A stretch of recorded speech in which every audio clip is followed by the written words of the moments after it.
Hey everyone, welcome back to Animate 2021 here at Vertex School. My name is Dan Perry. I'm the head of the animation department. And next up, giving reviews is going to be Lucas. Lucas, would you like to give yourself an intro and start going?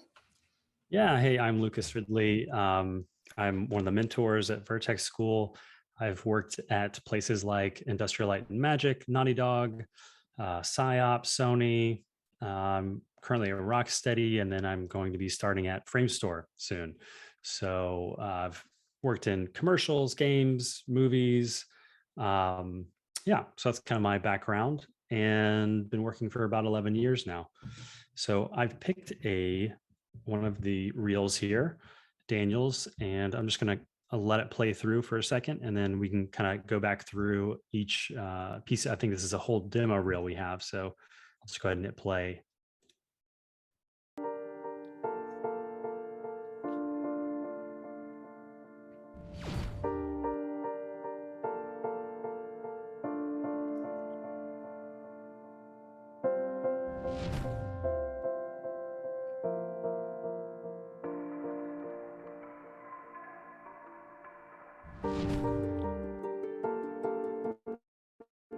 So it looks like you probably want to be in games. I'm assuming if you're doing these kinds of combo attacks, and runs and cycles.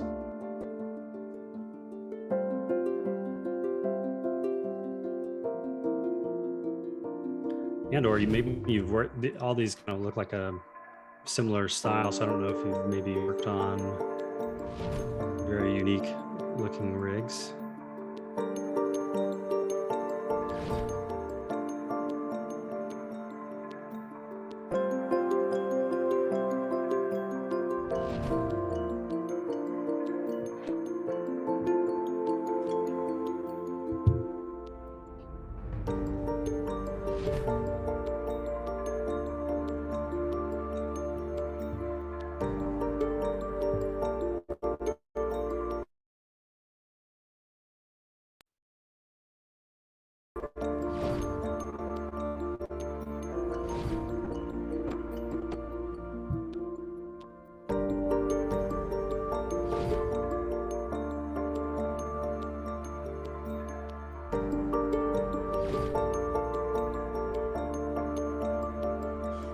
Cool. First off, thanks for sharing your reel. I know it can be probably kind of scary to get feedback of any kind sometimes. So um, I think the overarching thing for me is some of it's repetitive because it's a similar thing over and over. And so I think that I don't know what the math is on how long this is, but I think you could probably have it to be much shorter. For example, I've worked for 11 years on all kinds of games and movies, and my reel is about 1 minute long. I know probably the rule of thumb is between 1 and 2 minutes. So I think if it looks like you've probably maybe worked on this one project, I think you could probably cut it down a little bit and pick some of the best ones. Um, so let's just start to go through, and I guess I'll do some overarching stuff first too. Um, I think if you're going to show two angles for each one to make them to be a bit different, maybe because I think we're straight on and then 3/4. I don't know if there's maybe a better way. Like this one felt, I didn't really know, couldn't tell the difference why I was seeing two of them really. So if you wanted to do two, I think you'd want to do maybe even more of a profile view. If there's something about that, if this is a game, I don't know if the context of the game, it might be helpful to see it in game as well. Instead of having this two up of the same thing. So maybe if you had like screen capture of the game to actually see it in game. One random little side note, it looked like the shadow was only working on the bottom half of this character, just as reference, and that might help kind of ground it more in the environment because all of them kind of felt a bit floaty, like I don't know, it's so much negative space in the whole reel. I think some of these you could also bring the camera closer, the ones that don't require I know this guy goes up, and so that's probably not a good one to try to zoom in on, but yeah, like maybe this one, you could probably make them a bit bigger on screen. I don't know. but that's just kind of the general vibe I got from it is, just these small tweaks. And then the one thing that transition, especially because these are cycles, I think it's a cool looking transition. This kind of zoom warp effect with the chromatic aberration kind of a thing. And the sound effect, all that stuff's really cool. And you can tell like you put thought into it, which is very important, that you didn't just kind of slap stuff together. But I think because these are cycles, that you probably want to take that out just in case someone wanted to kind of isolate this edit and watch a cycle back to back. They'd have this kind of, they wouldn't know where to start and end on that cut. So I might remove that as well. Let me just scroll back through and see if I'm forgetting anything. These characters look really cool. I bet that was fun to play with them.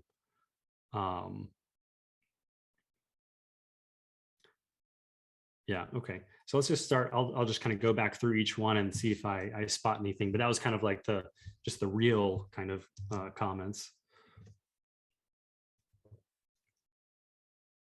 So let's see. I'll do this guy.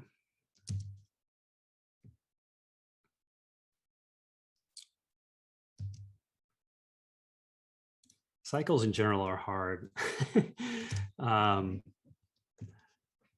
And I think you've got the foundation there. There's just not as much overlapping action that I would like to see, I think. If we take a look at, and with the game rigs, maybe you have limitations on this rig. I'm not sure, because they do seem kind of like a lower poly situation. So I don't know if that also means you don't have as many joints and stuff. So if that is the case, I would highly encourage you to grab maybe something that does allow you to do more if the rig on these are constraining you as far as what joints you have. But for example, the torso, the whole thing looks like it's moving and rotating kind of together from the waist up, as opposed to kind of having a little bit of a break up there where the shoulders are driving and there's a fall off of kind of influence down through the chest. Whereas this, it looks like it's kind of the whole thing from the waist, like especially with the waist not moving, right? Like this, if we're looking, oh, that's very thin. If you look at the waist, so if we're going to look right here, these are kind of good visual mile markers. They kind of stay in the same spot and don't move at all. But then on top of that, you have the whole torso rotating. It kind of catches my eye. So what I would expect to see is, as the leg lifts up, that you would want the hips are what's driving that, right? So this hip should be kind of driving forward. So you'd want twist here. And then ideally, again, I don't know if the rigs are an issue, and maybe this is why this is all moving together, that you would have some a bit of difference here. But yeah, if we watched this whole thing down, it looks like it's just kind of rotating from here to there. And because the hips aren't moving, that makes that look even more kind of stand out. And then if we just kind of go up the body for a second too, same thing with the shoulders. I would also maybe watch this. I don't know, this looks like maybe the shoulders kind of going a little too far. This silhouette of this hitch here is kind of catching my eye. But it's kind of to the point I was trying to make, that I think that, that's kind of the right idea, but I think I would watch that one single pose. But the shoulders just feel like they're along for the ride, as opposed to kind of driving the arms and the chest. So I would also like to see a little bit of overlap in the shoulders, which would carry down through the arms a little bit. Let's just keep watching a little more. And you might want to restrain or revisit the arms in general, just and do like kind of a weight pass on these, because he is holding kind of larger weapons and shield here. And it looks like, maybe be careful. I don't know if you could add a piece of geo to make this make sense, or if that was probably a limitation of the prop, that they didn't have that to work, and that his hand isn't there. it looks like it's probably a texture on the thing and not actual geometry. If you could, for your reel, I would maybe make something for yourself to kind of plus that a little bit, so you had something to hold on to, so it didn't feel like it was just floating here. Because with it not really being attached to his hand and having that kind of a contact, and the way that it's moving, it feels very light. And so, um, I would do reference, pick up a trash can lid or something, something that you can hold like this, and grab a broom and just hold it at a different, depending on how much weight you want at the end, and then film yourself running a little bit or something, or just even do it yourself. Even if you don't film it, that helps to kind of embody that motion and understand where is the pressure and weight and forces on this character. So that would be my recommendation for those. And then take a look at the legs a little bit. Let's see what happens. Yeah, I think the hips would help so much. It's you get these kind of intersections here that maybe, not just rotating the hips here, but you'd want to rotate them up a little bit. With a run's a bit different because, if you watch runners, especially like their heads, I mean, like even hurdlers, people that are jumping, their heads are pretty stable. And they're meaning their whole body too, because when you're, if you think about the force that they're creating, the majority of the force is in a forward direction and not up and down. And so, anyway, getting off on a tangent there a little bit, but the general idea is you wouldn't have a ton of hip movement.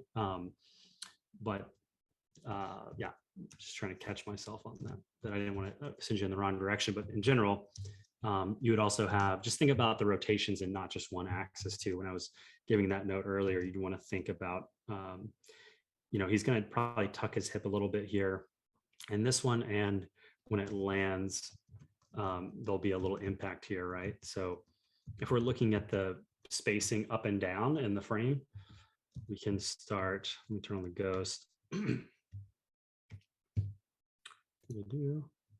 Ooh, 25 frames. It's not necessary.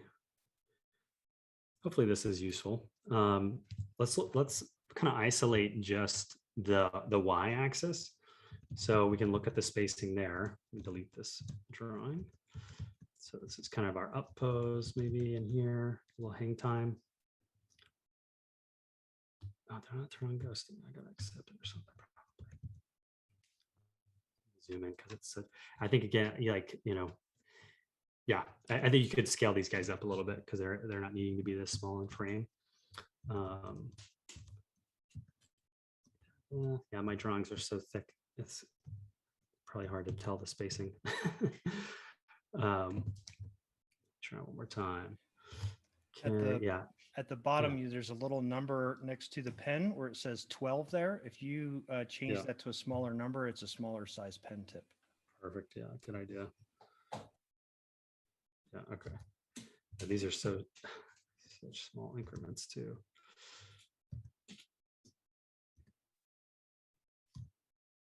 So I think you'll find when we hit the ground here, I mean, all that spacing kind of leading up to that feels right.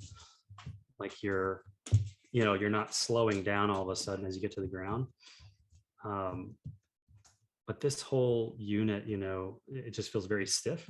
So I would look at rotating this hip in whatever axis you have on the rig that's in this way. As the force through the foot comes up, you'd want that to distribute back through the body as it absorbs, and then push off. It would come back down, right? Because this leg has to lift it up. So let's see. Yeah, so that's the general idea. Dan, do you know how to go back to frame all? Is that a short key, hotkey? I don't know if it's a shortcut or not. I usually either use my middle mouse or I just click off and click back on, but I don't know if there's a frame or not. Looks like you found it. And then if we're looking at the feet, I would expect the foot to be probably all the way down here, because if we're looking at the spacing of the hips, You're coming down a little bit still here. Yeah, that's cool. But yeah, watch this frame. So, this isn't moving at all between these two frames. And that's where loosening those hips up, even if you're trying to keep them not having a lot of up and down motion, those hips will allow that kind of internal absorption to happen. But I'd probably try to get your toes down on this frame. It'd be very difficult to keep your heel raised when you're running like this. Same thing here. It looks like with this shadow, it's still up even on like the most weight that leg would be having, that kind of passing position almost. I think like you have a lot going on correct. So don't let my notes make you feel like everything's wrong. It's a lot of it is you got a good foundation in here. I think it's just kind of like if you had the opportunity to go back in and tweak these things, I think it'd be a really good piece to include. I think what makes this character unique is his props, that he's this kind of warrior of some kind. So I would lean into going back through and doing a weight pass and making sure that works right, because if we just look at the spacing of this as well, let me pick a better color. It'd be probably kind of hard to move this thing this fast, especially you have to think about not just the weight of the thing, but if he's running, I don't know if you've ever tried to run with like a tent or a kite that's huge or something. When it's in this position and this is going to be meeting all of the air resistance, you're going to have that on top of the weight. So that might also dictate how he's holding it.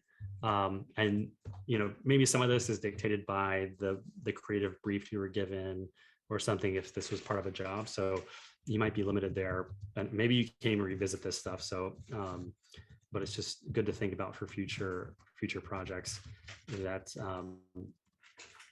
you want to make this look like this cycle was made with these props in mind, and you didn't make the cycle and then just attach the props afterward.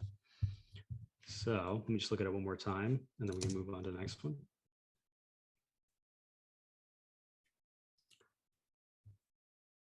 Yeah, and I would watch the head pose.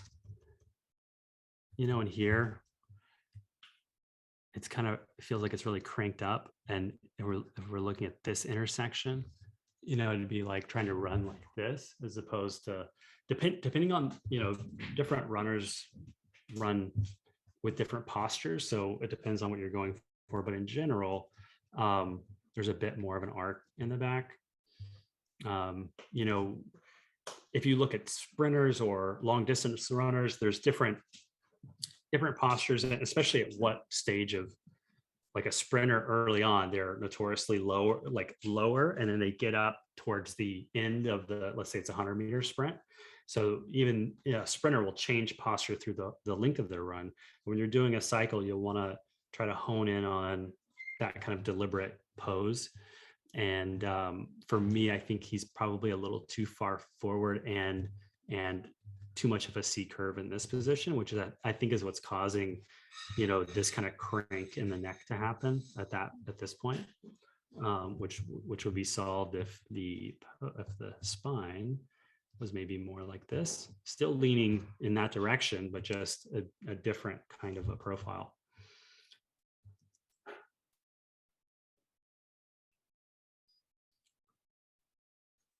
Cool. Yeah, I think that's all the notes I have. Dan, did anything stand out to you that you saw? I think what's really sticking out to me is some twin timing. Like I'm really seeing those arms hitting at the same times as I think the shoulders. I'm not seeing an awful lot of overlap there. The arms also feel a little bit reversed in some areas as to which way the overlap is working.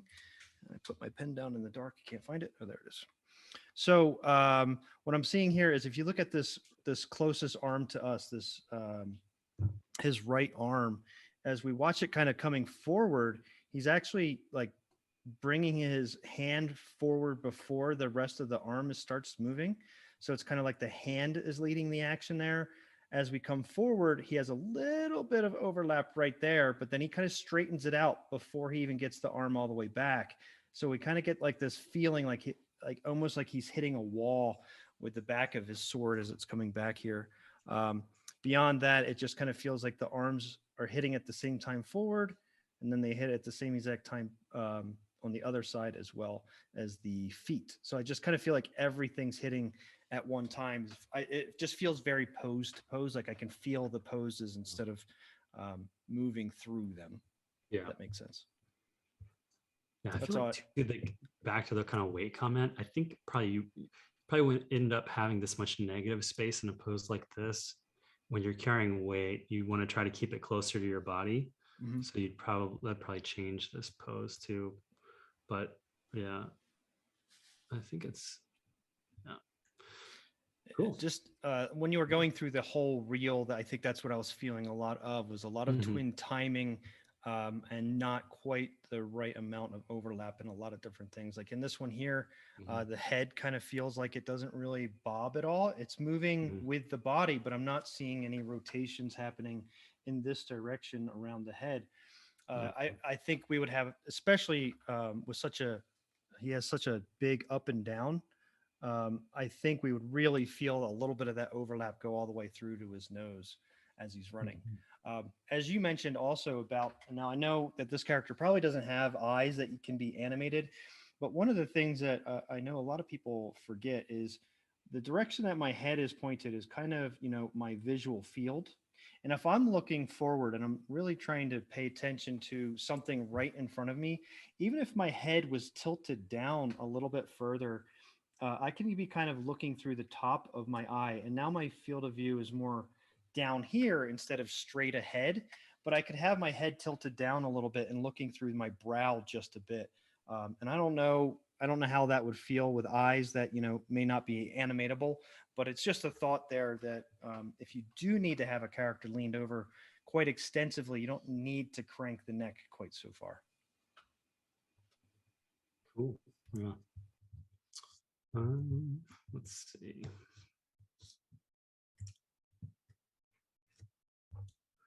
There we go. Do you know how I clear? Do I just click these to clear the in and out points?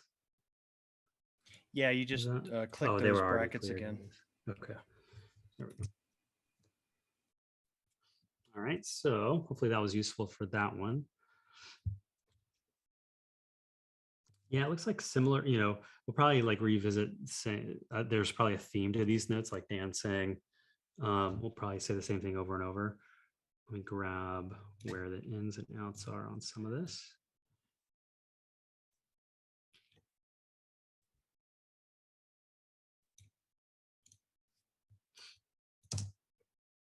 Okay. I mean, the first thing that stands out to me is I know these are probably low poly rigs and there probably wasn't even control for it, but the cape or the cloth obviously kind of stands out, especially just visually. Um, Again, I don't know if you have access to this stuff, but if you could go back in and I mean, you could even make your own cluster handles and animate this yourself, even if you don't have a rig for it, but just visually, if this is 100% of the character, we're seeing almost half of it there that is not moving at all. So that's kind of an eye catcher. If you can't, I mean, this maybe will help you decide if I did want to trim down the reel, maybe things like this would help you decide which ones to cut if you can't go back in. Maybe this is one you would want to cut because to me, that's a bit of a distracting. It's hard for me to look like immediate. If I'm just watching this one time, which is what someone's going to do. If you're applying for a job, they're probably just going to watch it one time unless they are like going to take it through to the interview. But you want that one, your one chance to stand out and you don't want that one chance to be distracting. And so for me, that's what this, that cape is doing. So, oh, that was for the loop. So yeah, just in general, I mean, it's a fast motion, but I think everything just feels like it's happening at the same time. So I think in here where we have, this happening, it's maybe 3 or 4 frames. That in games, like you really have to take advantage of your frames and really use every single frame that you have if you're doing an attack or a move or a cycle. And so anytime you have like 3 or 4 frames where not a lot is happening like this, is probably a missed opportunity to add that overlapping action in. And so for an action like this, well, I think first we'd want to maybe look at this pose. If we're just going to look at the silhouette, it's not clear to me. In Maya, you can hit 7 on your keyboard to turn on lights, and if you don't have any lights in your scene, you'll be able to see the silhouette. And to me, this wouldn't read as like an attack pose. So again, maybe this is where the game, like having in-game footage in your reel would help, because maybe we don't ever see it from this angle or something. Maybe there's a reason why you posed it this way. And same thing from here too. If it was me, he's raising the sword, and I would expect this shoulder to be higher than this one. So right now they're kind of, if anything, maybe this one's a little higher. So I'd maybe do something like this. So then that raises the shoulder here, which means you can get the sword to maybe clear the silhouette up here. If that makes sense. So that we have a much cleaner silhouette. So I think I got off on a tangent there though. What was I talking about? No, just everything happening at the same time in that overlapping action. So yeah, we've got a little, obviously, the sword is going through the hair here, which is kind of back to this original pose question and silhouette. You'd want to clean that up. And then the sword is coming off of the hand. I don't even know if, it seems like it's almost too big for these maybe don't even look like they're on the same frame, are they? Are there different animations? Because this one looks like it's coming out of his hand when this one isn't. So I'd maybe look at that. I don't know, maybe this is an old version or something and you want to update to whatever this one is. So yeah, definitely look at that. Maybe that's also partly why this, now it's going through his hair here too. So I'll definitely clean that up. You don't want to have this on your reel. That would be a big concern for whoever's watching it. So yeah, and then just cleaning that up. Then yeah, this overlapping action, I think something this big, it's gonna be hard to slow it down. And when we're looking at these 3 or 4 poses I was talking about earlier, when you get here, this is a huge distance for this to travel, especially something this heavy. So you could probably have an in-between here somewhere, or have a lot more overshoot and settle once it does get down here, because it kind of just hits a wall. And so you can see it kind of stays in that same plane. And you're having to crank the wrist a bit unnaturally. It's really difficult to have your wrist, and painful to have it in that kind of a pose for very long. So I would look at this angle too. More often than not, when you're having to hold things, you're having to accommodate. You usually don't want to leave something like in this pose all the time. You're probably, because that's going to lead to this issue, which is kind of hard. I can't even really hold it. I'm having to really force my hand. The prop would probably shift a little bit to allow a line of action to kind of continue down the arm a bit more naturally, as opposed to me having to crank everything to try to get that same line of action with the prop. Would be very difficult. So we'll look at that. And then also that the main note for here is the overlapping action and the follow through and the settle in here, because again, when you only have a few frames in games, you really have to take advantage of them. So that's something you'd want to do. And then, if we just kind of go back down through the body, I'm just kind of, when I look at things, I see the biggest things first. And that's kind of why I started on the cape and now I'm on the sword. And then as we're watching this, just the main thing I'm seeing now is if we're watching this foot, it's happening at the same time as the sword is going down. So it's like literally the same frame. So you definitely want to break that up. depending on how you want to exaggerate the pose, I would film yourself doing this first and see what feels most natural. But these probably 99 out of 100 times aren't going to land on the same frame, because it would feel almost like more of a dance or something, probably, that's a bit more choreographed than like I've got this heavy thing that I'm trying to attack with, and this is the kind of hero of this story, of this moment. And having your foot go down at the same time is probably not what you want to do. I'd probably straighten it out, have it land before is probably what I would, my gut tells me, but I would try that out. So let's see. Watch the feet sliding at the end there as he gets back into probably what's the idle pose for this character. It kind of feels like it's a lerp from your kind of, it looks like we're in like the last position of your animation, and it kind of lerps, or excuse me, for linear interpolation. So it looks like you probably have a key here, which is your pose. Let's call this your key, and there's maybe a little, there's maybe one in between or something here, but then it kind of just, well, I lost my key, but it's a linear interpolation, right? It looks like you set a key here and set a pose here. And it's just kind of blending between those two, as opposed to having some breakdowns in here. And kind of going back to that overshoot and settle situation, depending on the game that you're in, you're probably fighting the blend times and all that kind of fun stuff. But if you're putting it on your reel and you can have access to the rig or something, I would maybe take another pass at that. So yeah, and I'd be curious to know what the property was and why. Maybe that's also part of the reason why you'd have him at this distance, because in game, maybe you never see him this close anyways. So, but it just leaves too many questions for me. If I'm watching it, I'd love to see it in game. So then I'd be like, oh, okay, that's why they did X, Y, and Z maybe, or something they were working within the constraints of the project they were on. So let's just kind of frame by frame through here.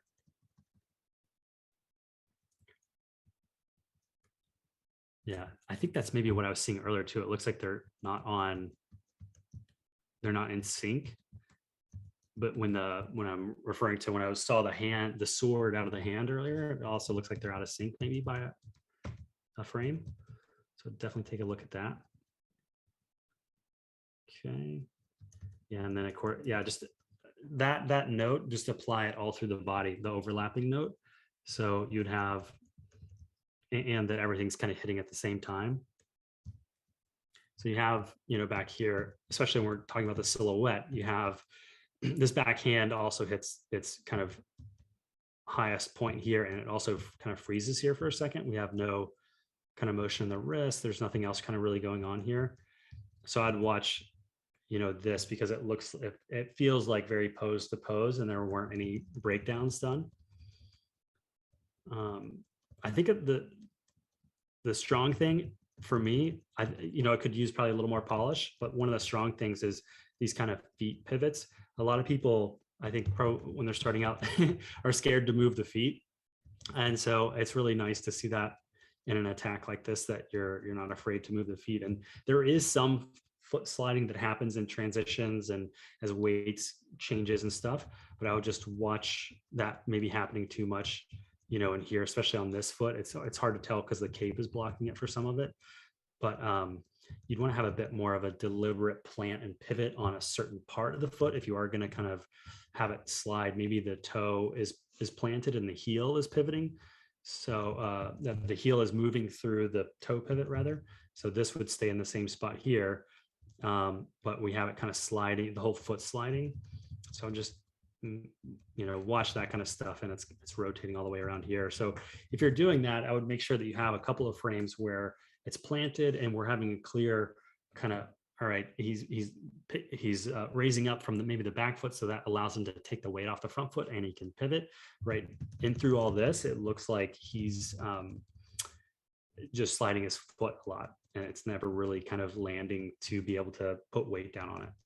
So just watch that as well. So it's like, a good thing to move the feet around, but you gotta do it in the right ways that communicates the weight and the kind of transitions between stuff. Yeah, and it's a, I'd love to see more of the animation. Like we just kind of, then we lose the whole lower body here when the cape comes into view. Let me back up. Kind of go back through this a little bit.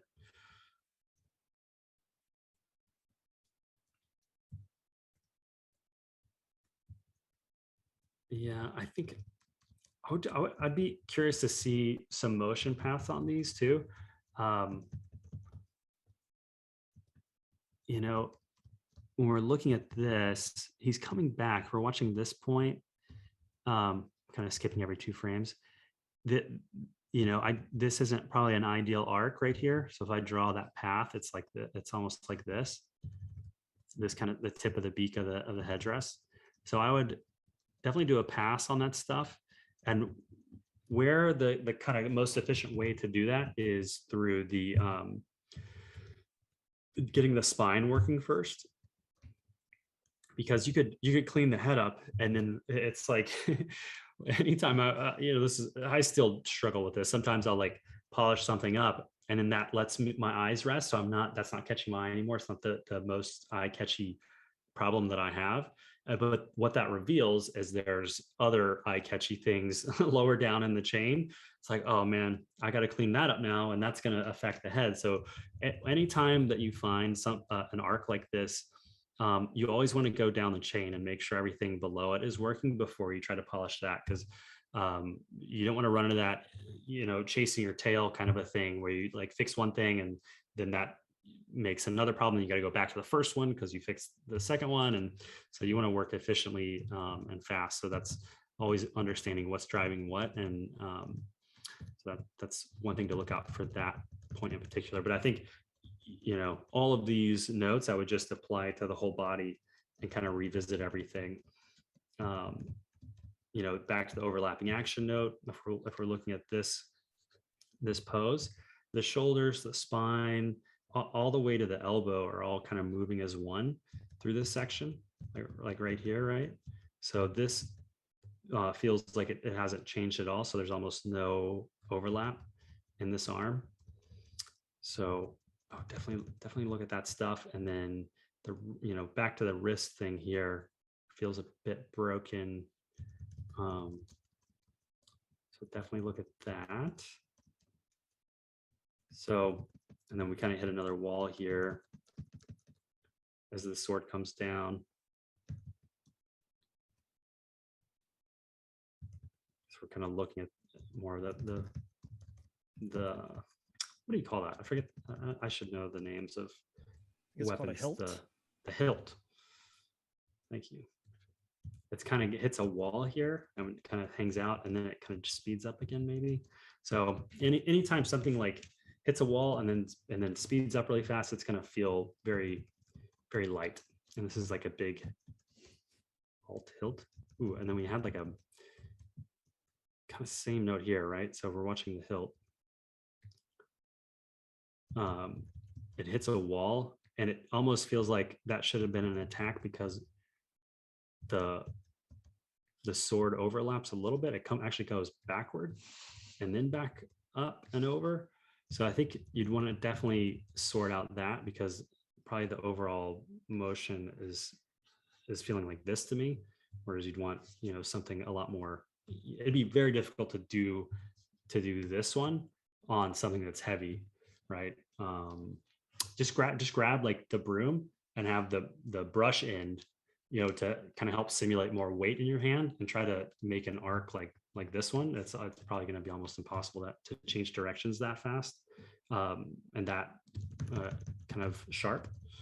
So definitely check that out. Yeah, I think it's a unique thing that it feels like we have so many antics here in this attack. You might want to, you probably even rein it in a little bit and try to pick one big antic, so that you can kind of show. Sorry, I'm trying to delete some of these drawings. Or I guess that's this thing, right? Because it feels like it's with those arcs not being super clean, my eye can't really understand which one's the antic. I think when I'm watching this back through, it's all kind of happening at the same time. I mean, I don't know. Yeah. So anyway, I think we probably spent enough time on this one. Can I Yeah, jump in for just 1 second? absolutely. Yeah, yeah. So one of the parts that you were mentioning, and it's something I talk to a lot of my students about, is when that moment that you mentioned when you don't always just hold the weapon like this with with your sword sticking straight out, and like you said, you have to sometime account for that by rolling it with inside of your hands or otherwise. One really big point to that is actually at the end of the swing, and there's one in here, and this is I'm going to say two things at once, actually. One thing I like to do is I will actually create a locator with inside of, um, if this is Maya, I'll create a locator, I'll attach this to the sword, and then I'll actually run a motion trail right on that end of that sword so I can see exactly where the tip of the sword is running. And this kind of goes into the idea of that weight that he was talking about, how you wanted to have that nice smooth curve with all that weight versus something, that does something like this. And one of the really big points I see in this is right here. This is where you're going to see that happen an awful lot. If you watch the tip here and you watch what the hand is doing, when he flips, he has to flip the sword over right here. And if he has to flip that sword over, but he's keeping that death grip on it, you're going to watch the tip of the sword and it's going to make a little bump. It's going to go straight across, up, down, and then continue that arc. If you loosened that grip through there and you had a motion trail on the end of your sword, you would see that the end of the sword kind of goes up and then back down. And if you had a really heavy sword, you wouldn't be able to actually redirect it like that with just that wrist muscle and those tendons in your thumb. There's actually, if you held on to your thumb, don't do this at home. If you hold on to your thumb, you tuck it in like this, hold on to it, and then very quickly smash down this way, you can actually rip the tendon in your arm by just doing that alone. So if you imagine holding something that may weigh 50. I can't see what you're doing, but that sounds painful. Oh, I'm sorry. I thought I had my video up. Oh no, I don't know. I'm sharing my screen, so I don't see anything. Oh, Yeah. right. Okay. So he was mentioning the way you hold on to it. So as you get to that corner, and you can see if as I roll my wrist here, see how that pen had to change directions right here because I had to roll my wrist. If I allowed all that weight, if that sword weighed 15, 20 pounds, something like that, if I tried doing that even physically, like thinking about it while it happened, it would probably rip all kind of tendons and muscles in my arm.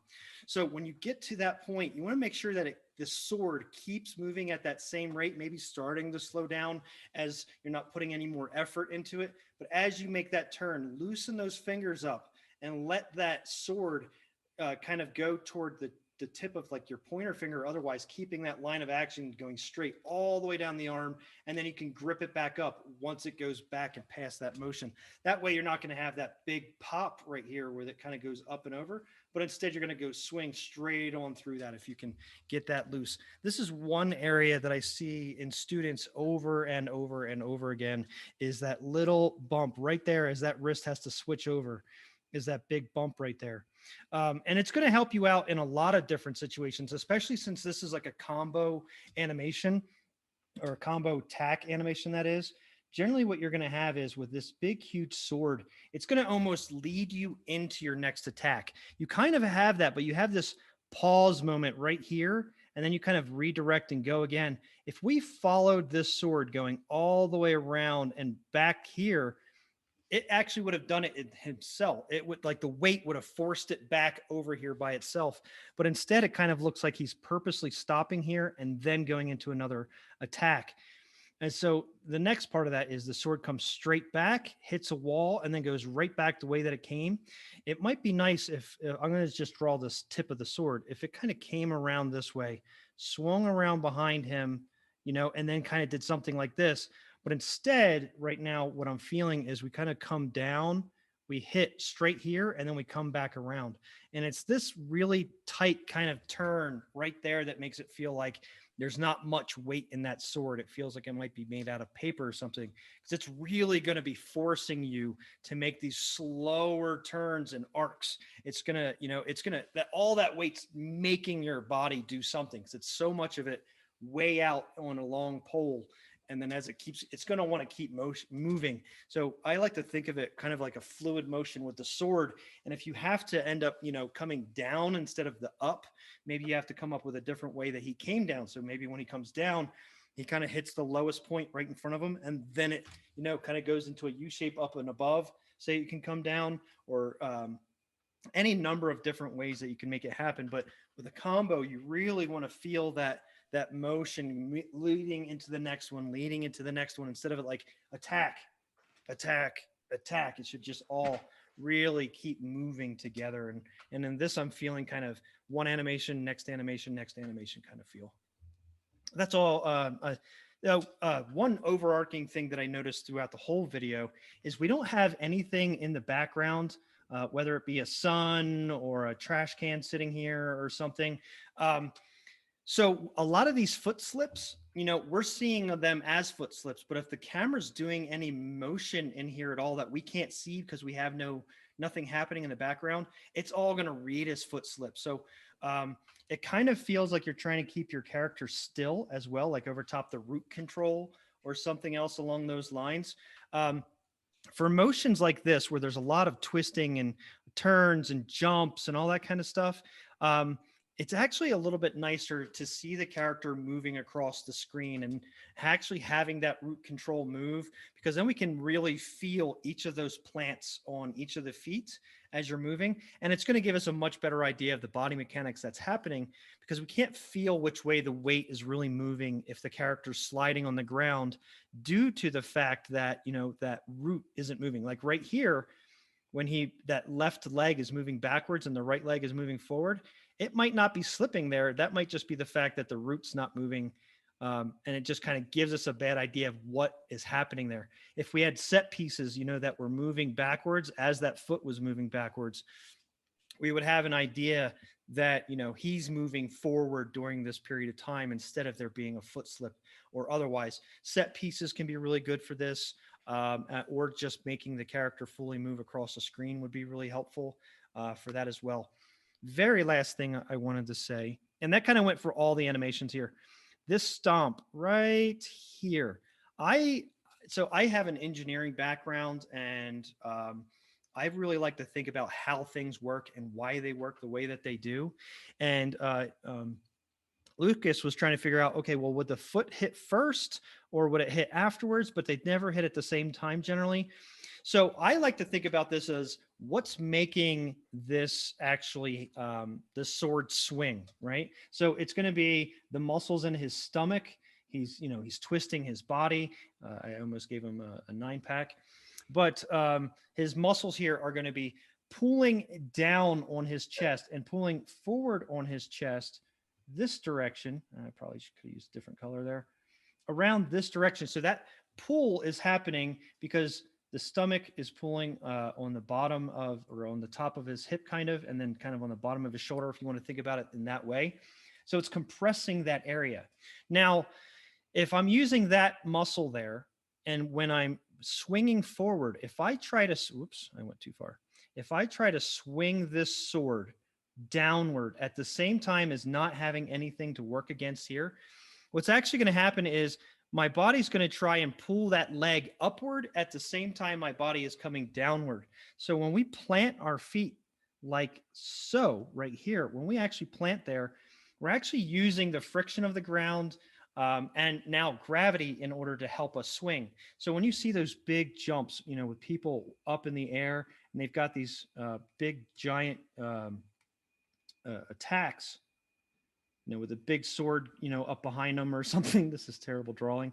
With a big sword behind them, when they land, they tend to hit with this foot and then this foot before the swing actually happens. Because in order to use those muscles, if you're in the air and these muscles contract, you're not only pulling this down, but this is getting pulled up. I have nothing that I'm working against.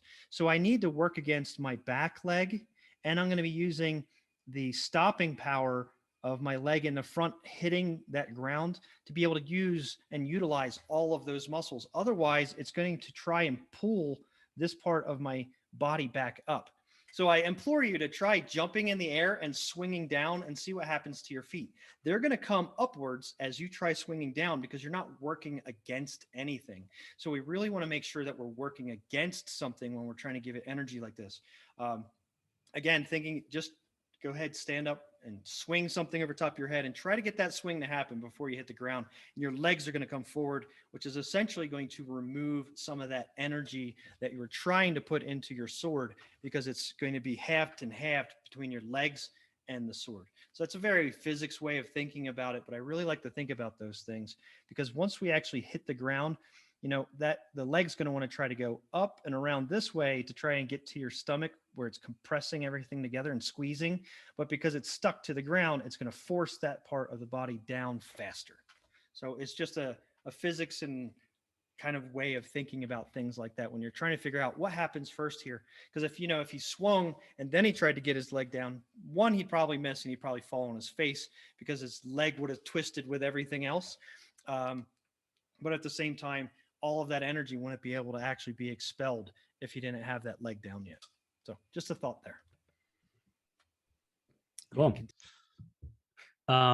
Yeah, I might wrap it up with just I think we're coming up on an hour. I might just wrap it up with like a future thinking. If like I said, I don't know if he has access still to these rigs. But if you don't, what I would like to see, I think next steps for you is obviously kind of, I'm having a hard time scrubbing here. I'm missing some, but I didn't see any like interactions with players. So once you kind of get these notes absorbed and addressed, I think I'm just future thinking. I would like to see your own work so that you're not constrained by the kind of questions maybe that this project had, because your whole reel was this single project. And so I'd like to see what your style or personality or what you would want to do. And so personal projects are a great way to do that, and grab a rig that's different than what you've been using and show that. And then if you can incorporate the notes that we've been given, that the next stage would be to add another character and have an attack between two characters. But I think before that step, I would absorb these notes and get it working on a single character. But just in the future, looking down the line, I think those are the next steps for you. What do you think about that, Dan? Yeah, I definitely was feeling a lot of while we saw a whole bunch of different characters and we saw a whole bunch of different attacks. Um, Sadly, it feels like a lot of the same over and over again. We see several run cycles from the same game, so they're all in the same style. We see a lot of attacks with a lot of spinning and things like that, which is great. But we're kind of seeing almost the same thing over and over again. So being able to add a little bit of variety in there, your brackets are still turned on. So being able to see a little bit of variety in there, I think would really benefit you, because once I've gotten through those first couple of animations and I see that, okay, I'm seeing this guy again, and then I might see another one and I'll be like, okay, I'm seeing another spinning double-handed sword attack. I'm kind of feeling like I'm just seeing the same thing over and over again. If you'd like to get into maybe some creature animation, that might be really good, getting some four-legged characters in there. If you want to do any acting, it would be nice to do some more subtle animation instead of all this really big, over-the-top kinematic kind of stuff. It would be nice to have to show that you can do some more of that more subtle stuff. Like I didn't notice, like idols are generally a little bit more in that realm. And given that this is a game, I would probably think that we would see a lot of subtle animations that you might be able to use there. The scene that we're seeing right now, actually, with the double monster guy here, this is another one of those parts where having some kind of set would have really have helped you there, because when he kind of rises up in that one section, I'm going to pause this. When he rises up in the beginning and you see him put his hand down, the camera also moved up at the same time, because I'm imagining the ground is right here. And then as he moves up, it happens here somewhere. Right there. See how the camera is also moving up as you're trying to show that he's pushing off of the ground? It's really taking away from your mechanics there and showing what you really wanted to show. If you're going to have that camera moving up, we need to have some kind of set piece showing that his hands are sitting still. They're not moving up with him. So if that ground is moving down because the camera's moving up, it's going to give us a little bit better of an idea and ground your animation into some kind of set versus right now where this could be a really great point to show some great body mechanics of somebody climbing up with their arms. It's really lost due to that floaty nature of the camera moving at the same time. Um, so for me, a lot of this, the camera is hurting you a lot of the time through this, especially as he had mentioned, if you're going to have a 3/4 view on one side, you don't want to just be 30 degrees from that. You want to be at least 90-degree difference from that. So those would probably be my biggest points as well. As add a bit more variety of different animation styles, perhaps, or different types of moves, and then making sure your camera is not working against you. I think it's working against you for a large portion of this, which is a shame because I do think you have a lot going right already, and it's just a little bit more polishing notes and then some camera stuff. So that would be the last of what I'd have to say. Nice. Yeah. Yeah. Daniel. Yeah. Just last thing is just thanks for sharing it. Obviously, you put in a lot of work. So you should be proud of that. And I think you're on the right path. So keep going. All right. Thank you so much, Lucas. That was absolutely awesome. Really, really great feedback. I think a lot of what we gave him as feedback will help him throughout the rest of his reel. Obviously, it's also going to help all of the other people that we have watching today on all of our different streaming services. So thank you again for coming in and giving some absolutely amazing feedback. Um, yeah. And Thanks for if having me. I anybody would, appreciate it. absolutely. If anybody would like to learn from Lucas, he is one of our mentors here as well. So if you sign up, you might have the chance to work from a brilliant mind like his. Again, Lucas, thank you so very much. Everyone else, I'm going to be continuing. Thanks, Dan. Absolutely. This is actually my hour to be doing this by myself. So I'm just going to keep the stream on rolling until we get our next person in. Lucas, again, thank you so, so very much. Thanks. All right. Okay, guys, I'm going to continue with some feedback here. One thing I was going to continue on this one particular scene here. So Lucas looks like he's still, we can still see you, Lucas, if you'd like to disconnect. That's great. Okay. Share. Same screen. Share. All right. So the one other thing I wanted to mention here was on this particular character at the very end, one of the last animations that he does, he actually, when he dies, it's actually a few of these animations here. We kind of see the head go up and off this direction. And if he doesn't have any kind of connection here or string or spring or anything else, what I would expect, so if I saw up to here and then I stopped watching, I kind of expect this head to continue and fall down here. So what we're seeing instead is it kind of comes back to the body at this moment right there. And it's not really attached to anything. So it feels like we have an invisible force pushing on the head in this direction. So we want to try and make sure that any forces applied to this head, if there's not, some visible outside force, all of that's applied before he actually has his head fall off and then reattach. So what I'm saying is, if I throw a baseball and I throw it, as soon as it leaves my hand, it's going to follow this really nice arc until it gets back to the ground. The only things working against it are gravity at 9.8 meters per second squared, pulling it down, and then air resistance of the ball pushing it back against it a little bit. So your arc's going to feel still pretty darn nice. Same thing with this head. As he kind of leans back and throws his head back, if you let go back here, that head's going to want to continue. So if you want it to go up and land right back where it was, you need to make sure that when he lets go of the head and it detaches, that motion that it's leaving is upward, not backward, because then it's going to feel like it should have gone further away that direction instead of it going up and then back down. So what I'm suggesting here is right as he's getting ready to throw his head, right, I'd let go of the head maybe a frame or two earlier, right around here-ish or so. So that way the head can go kind of go up, and then it can even fall a little bit forward, because when he actually catches the head again, he's leaned forward here, and this is where it reconnected. So if we could make it feel more like this instead of like this, I think it would make a lot more sense physically, in a real world kind of situation. My guess is that when you detached the head, is that it's still following the body and the spine. So if that head was sitting on the ground somewhere and you moved the body, the head would end up moving on the ground as well. When you're going to detach something like that, I strongly suggest changing the space from like the local space of the body to the world space. That way it can act independently of the body. And then when it comes back and attaches to those shoulders again, changing that space back to that local space of the body.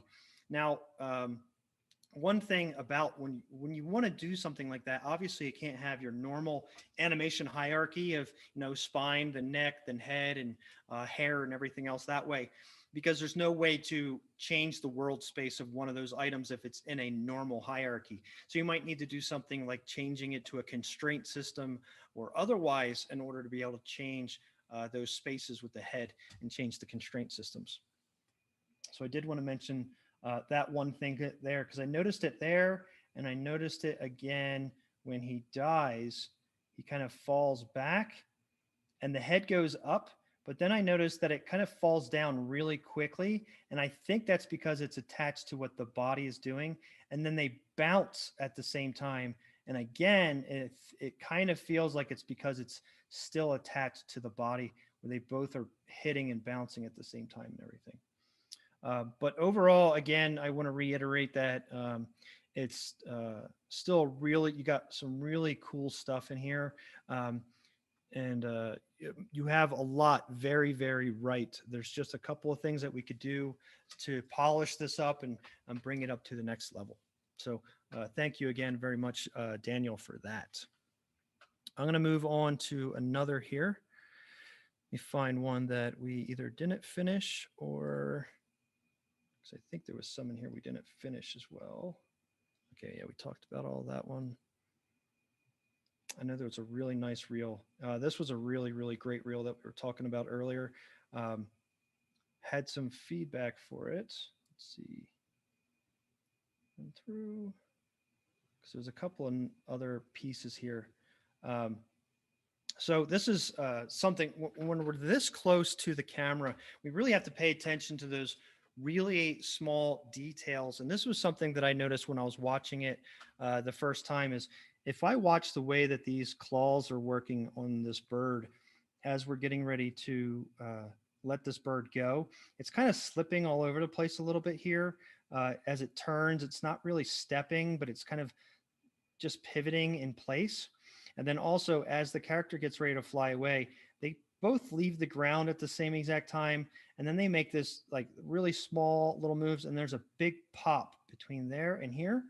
Also, as the bird goes up, um, I ask, what is it that's making this bird fly up right now? Right? If a bird's flying up, what is generally causing the bird to fly? It's going to be their wing, right? So the wing works off of air resistance and otherwise. So when the bird swings the wing down, it has all that air resistance working up and underneath of that wing. So that is what causes the body to go the opposite way and move upwards. But if we watch here in the beginning, the bird actually moves upward without doing anything with the wings. And we have that little bit of a twitch in the feet that happens right there. And it kind of just flies off without really flapping wings or anything. And I know it kind of looks like this is probably 2D animation on top of 3D animation. But we really want to make sure that we're making physical sense of our characters when they're working together here. This feels really nice. The one thing I would say about some of these poses, and I mentioned this in one of the others before, is here when you're looking with your eye, you generally don't have any part of your pupil getting cut off by your eyelid. If I try to look up as far as I can, it's gonna, without thinking about my eyelid or otherwise, it's gonna push my eyelid up automatically. And if I try to look up even more, and then it's gonna raise those even more. And especially since I have deep eye sockets, I end up raising my brow as well because I can actually see my brow when I'm looking up. And that goes for down as well. You see a lot of people when they're looking down, they keep those eyelids wide open like this. It's actually really hard to do to try to keep your eyelids open while looking down.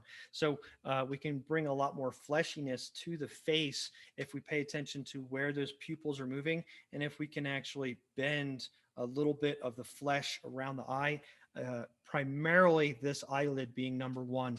And right here, we have one of those big no-nos with it going straight through the center of that pupil.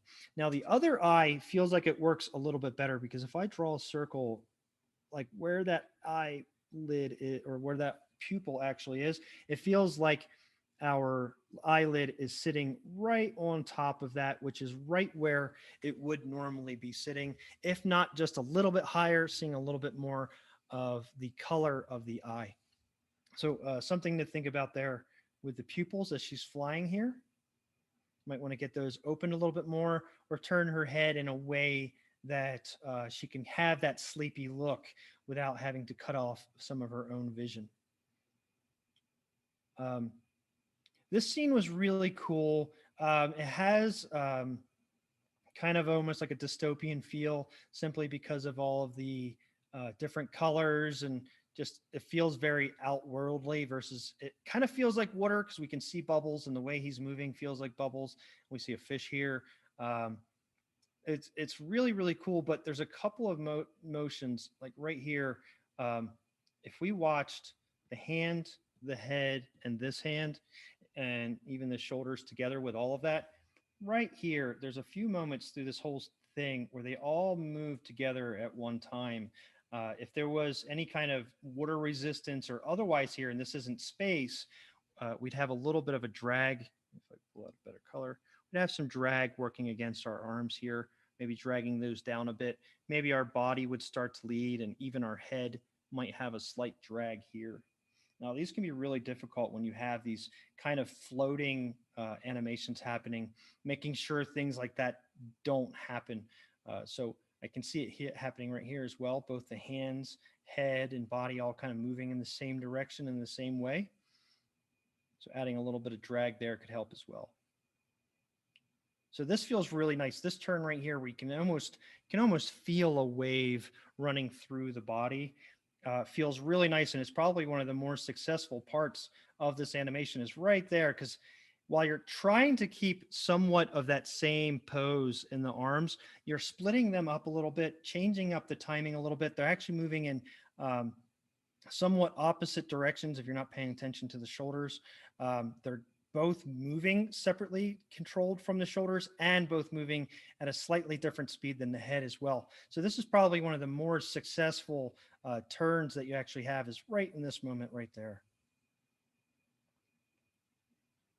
We've pretty much tackled the rest of this already, so I don't think I need to really jump into any of that. And I'll move on to another reel. Let's see, what do we have here?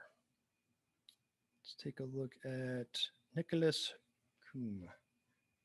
I'm just going to let this play through really quickly.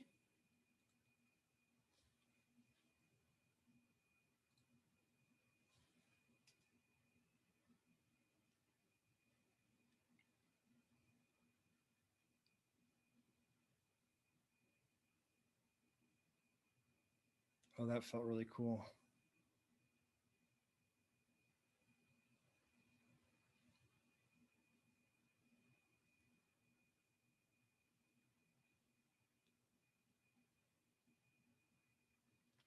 Very cool. All right, Nicholas, let's see what we got here. First off, it feels really nice. I love that we have some acting in there. We have some cool body mechanics, some really cool body mechanics with this this leaping and stuff here. So overall, it feels really, really nice. I also feel as though you're paying attention in your cinematic classes and your cinematography classes as you're kind of leading the eye through the whole thing, which is also really good. So as we start off, your character's right in the middle. He kind of ends bottom left. Pay attention. Went a little fast there. So our character ends bottom left, and then our next character enters in bottom left. So my eyes are already on that part of the screen, which is actually, I don't know if you did that on purpose. I hope that you did because it's absolutely kind of genius the way that you did it. And it really helps the viewer not feel confused and feel like it's all kind of moving together to have those two scenes working together there at the same time. And then as we move up, moved over to the right hand side of the screen, looking over there, and right where his body is right where the main part of this next animation, this arm. So I'm already looking, and I'm looking at the one thing that I feel like I should be looking at, which is that arm that he's trying to flex. And that kind of, leads and brings me to looking at his face, which is what the next thing is that happens. He's almost, pointing at his face here. And then he turns and looks at the camera. So all of that flows really well together. We haven't talked much about the flow of a demo reel really at all today, as far as being able to lead the eyes throughout, because you don't really want to be down here then up here. And by the time your eyes got up there and figured out what you're looking at, that animation might be gone. And then another one starts down here, and same thing.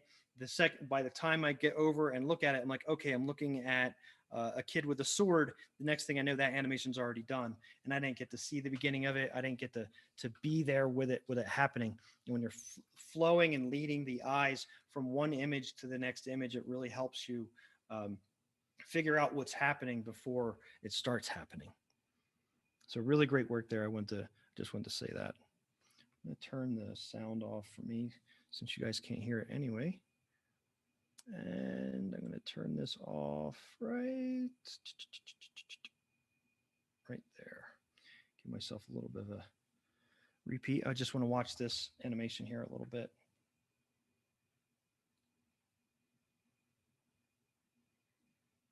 Overall, it feels really nice. The poses are pretty cool. There's a couple of situations in here where I may have made slightly different choices. One of which is one of our first moves right here.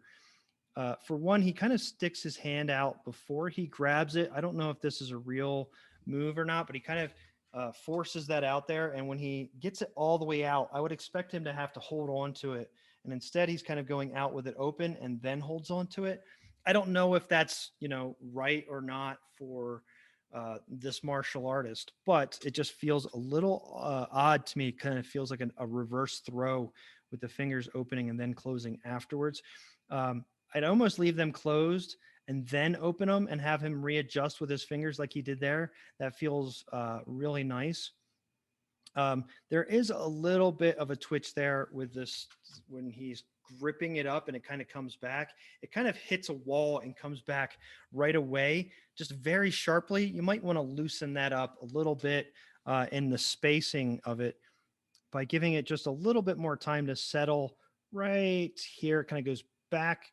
It goes one frame and then right back and then just locks. So a little bit more of a settle there on the weapon would feel nice because it kind of locks still right here. The next thing about that, from our camera angle, it doesn't feel like it's really moving at all. Maybe give it just a little bit more of a moving hold. I know that he's supposed to be like locked out there, but give it just a little bit more movement because right now it almost feels like a glitch, especially when he regrips it and you watch that pole move very quickly. It just feels a little bit like a twitch.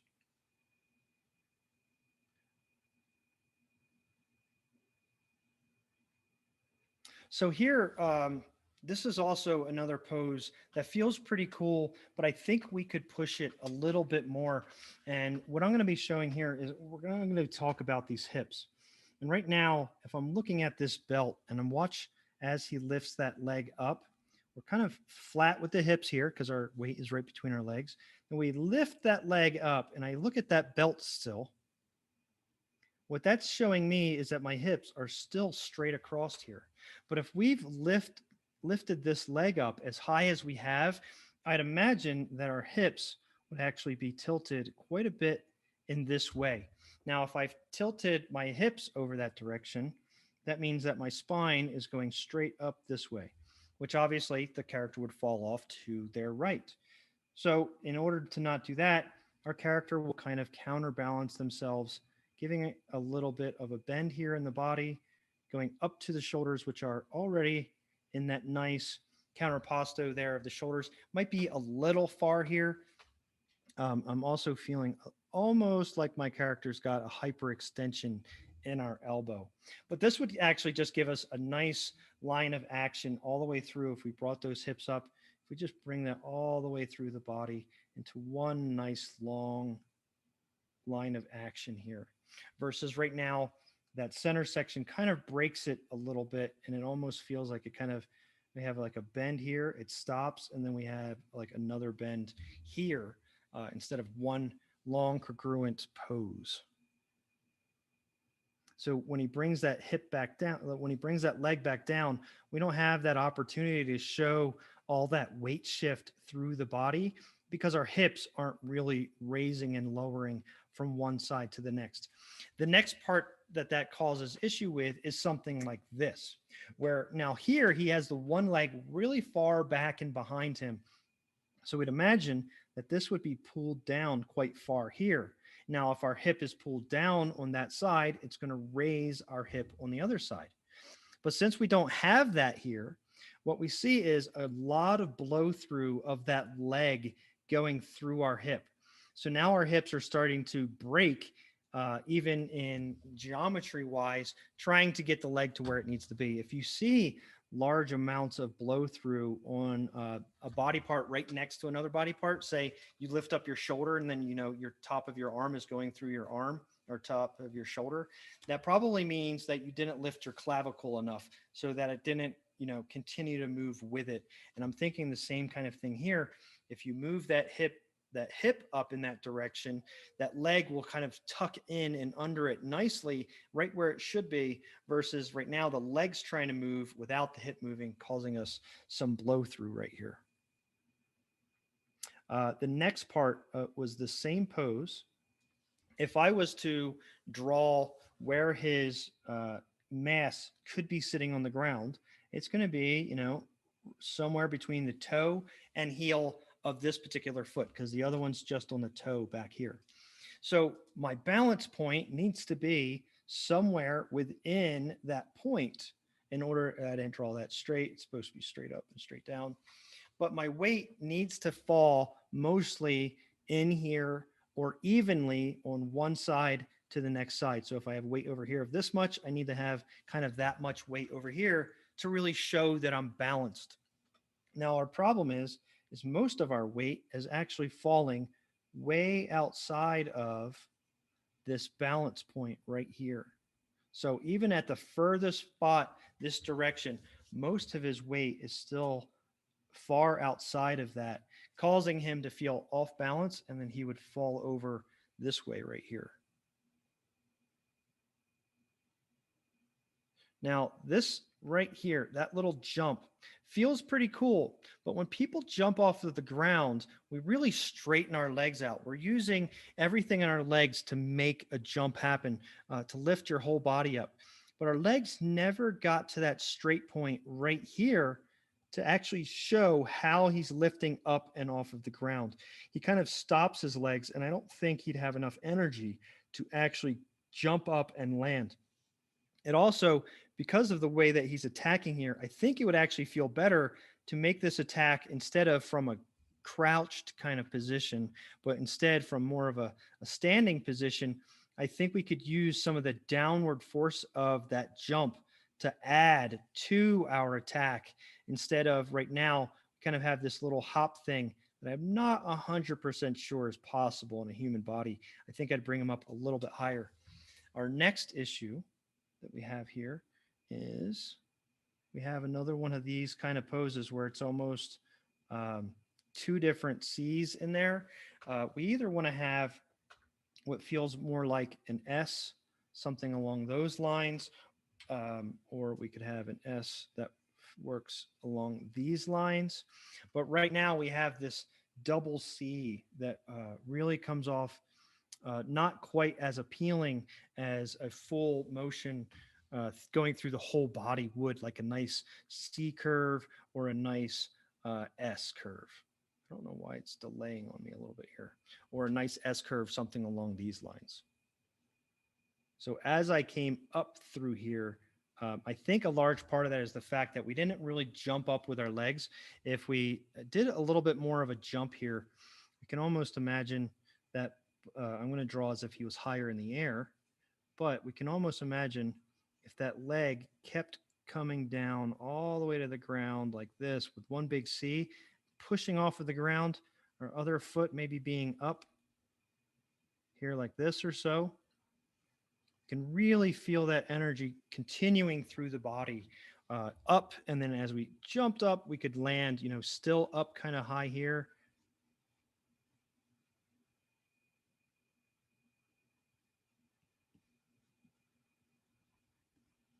But maybe as we're landing on, I don't know which leg it would be that we'd land on, but maybe we landed on this leg. It gives us something to pivot off of the ground with, and then we can actually use the muscle in our body to swing us back down and over instead of it kind of feeling like it just kind of, I don't know how to explain how this jump feels to me right now. It just feels a little off in here. It's just not, I think I just would have to have a little bit of a jump in there.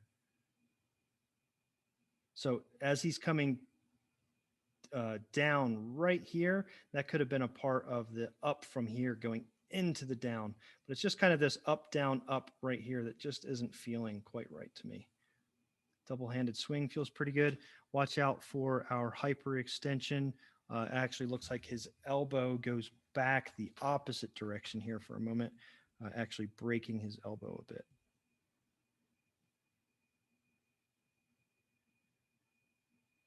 Same thing with this jump.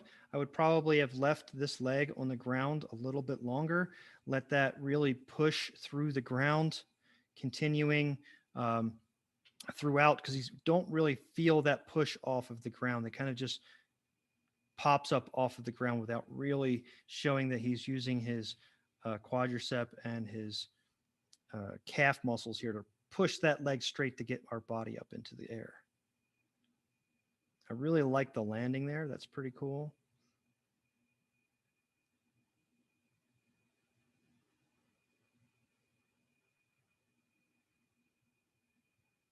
A little bit of an intersection with the ground here. Might want to watch out for that, especially since it kind of pops up really quickly right here. Kind of draws attention to it. Very cool otherwise. Run. Very fun little run there. Very interesting poses for your run.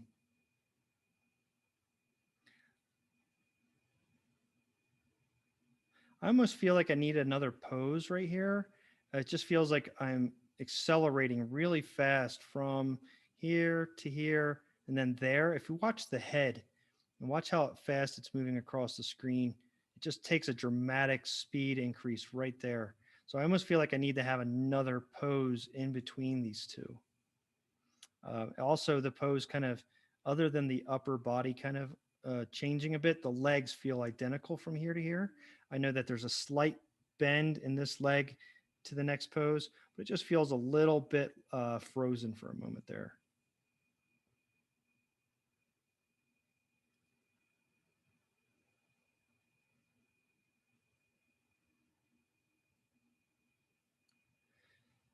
Between frames 180 and 182, the spine kind of goes from one C to the other C and it sticks there for a moment and then it pops out really quickly right here. I think I'd also want to fix that up a little bit. We just have like that one pose for one moment to read, that overlap. So we're not really seeing this pose in his spine. We're just kind of going from here to here. I would give it a little bit more time to be able to read this backward C right here. I might give it a little bit more time to read that as we overlap into here. So maybe about here, he's still back a little bit. And then he kind of goes into the C that kind of reversed here.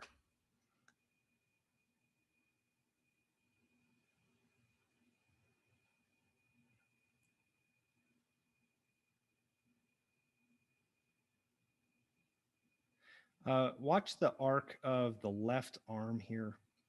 As I watch here, it's kind of hard to do frame by frame when we have so many frames. So if I was to guess where my next frame was going to be of that hand, let me turn on ghosting really quickly. If I had to guess where that would be, it's going to be up here somewhere. But my next frame is actually out this direction and then straight down. So we have our next one there and then our next one there. It's just kind of a little bit misleading with that reach really far up, but then we don't actually touch the wall high up. A choice there may be to leave leave that hand as he comes over, to have that hand up on the wall here. This might not be the choice that you want, but it might feel pretty good to have the hand up a little bit higher. Maybe as we drew those hands coming over, maybe they had more of a frame like this instead of they kind of go up and then over. Let's try to smooth out that arc a little bit. I really like the body work right there.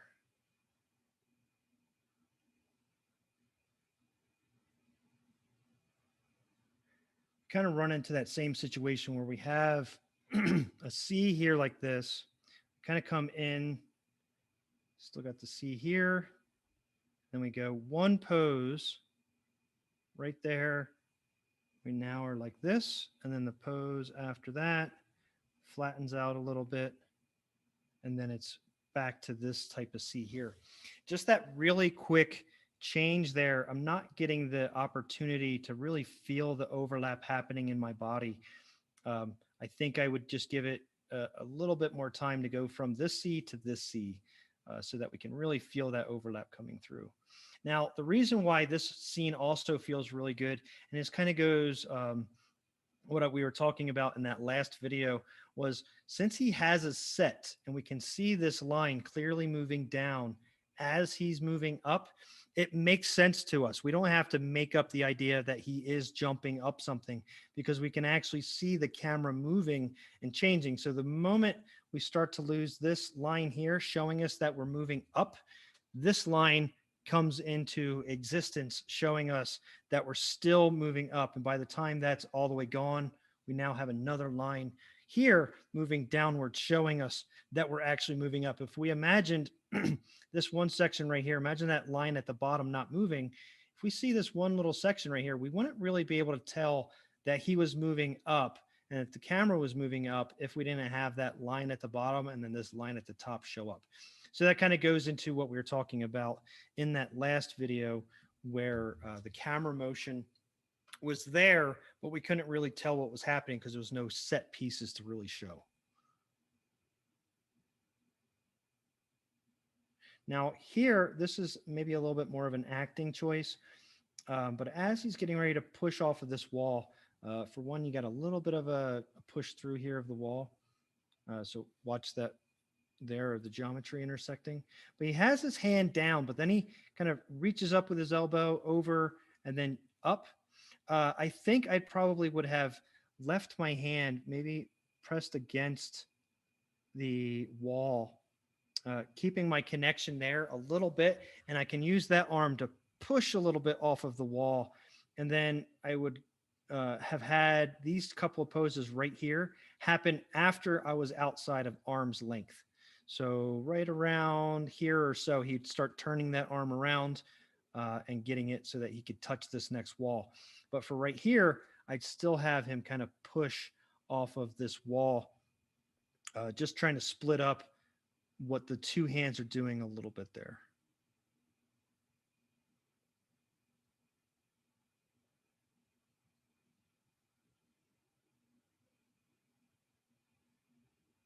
I'm having a little bit now. This is a little bit more of a cinematography thing.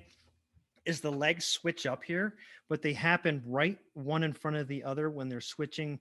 Which one's going to be in front? Which one's going to be in back of our move? So right here, see how this leg. This is his left leg, or his right leg rather, and then on the next scene, it's his left leg is right there in the same exact moment, in the same pose. That line in the knee is in the same spot, the hip is in the same spot. So even though you have all this motion happening in the body, this little switch that's happening right here, now it's due to the fact that this is moving down at the same time as this is moving up, and our character's kind of staying at the same spot. So this toe is moving the same amount upward as our camera is moving downward. So when they switch, it just feels a little odd there for one moment. And I would just suggest trying to break that up a little bit between those two frames so that we really can tell that he switched which leg was against the wall. Because right now it's almost like a magic, his legs switched positions with each other.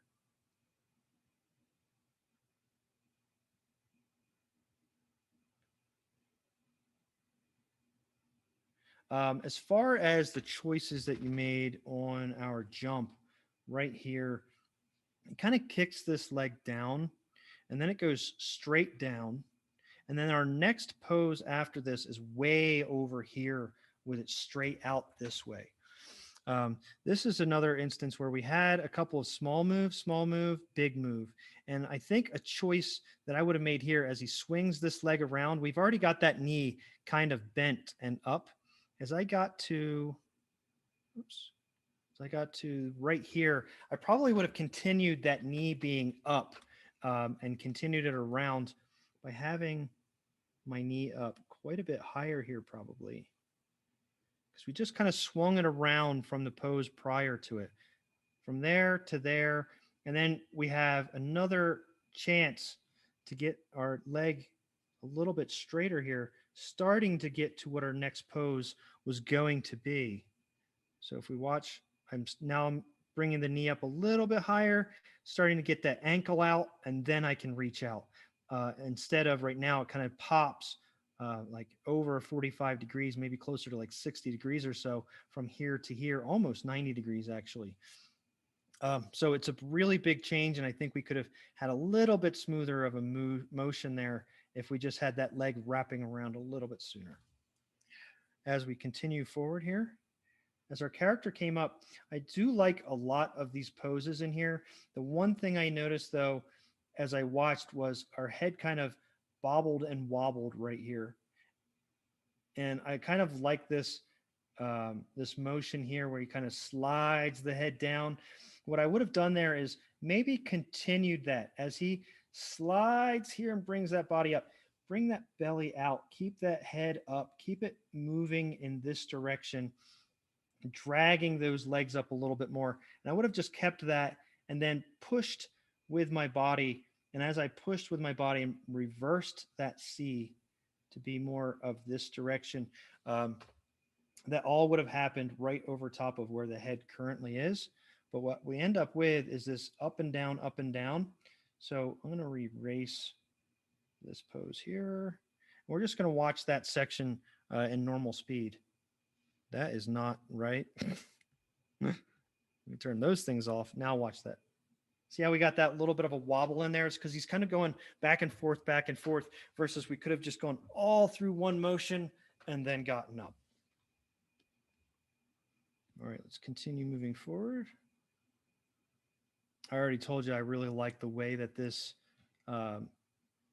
the camera changes here because my body was standing right here. So I'm already looking there, which immediately draws me to his muscle.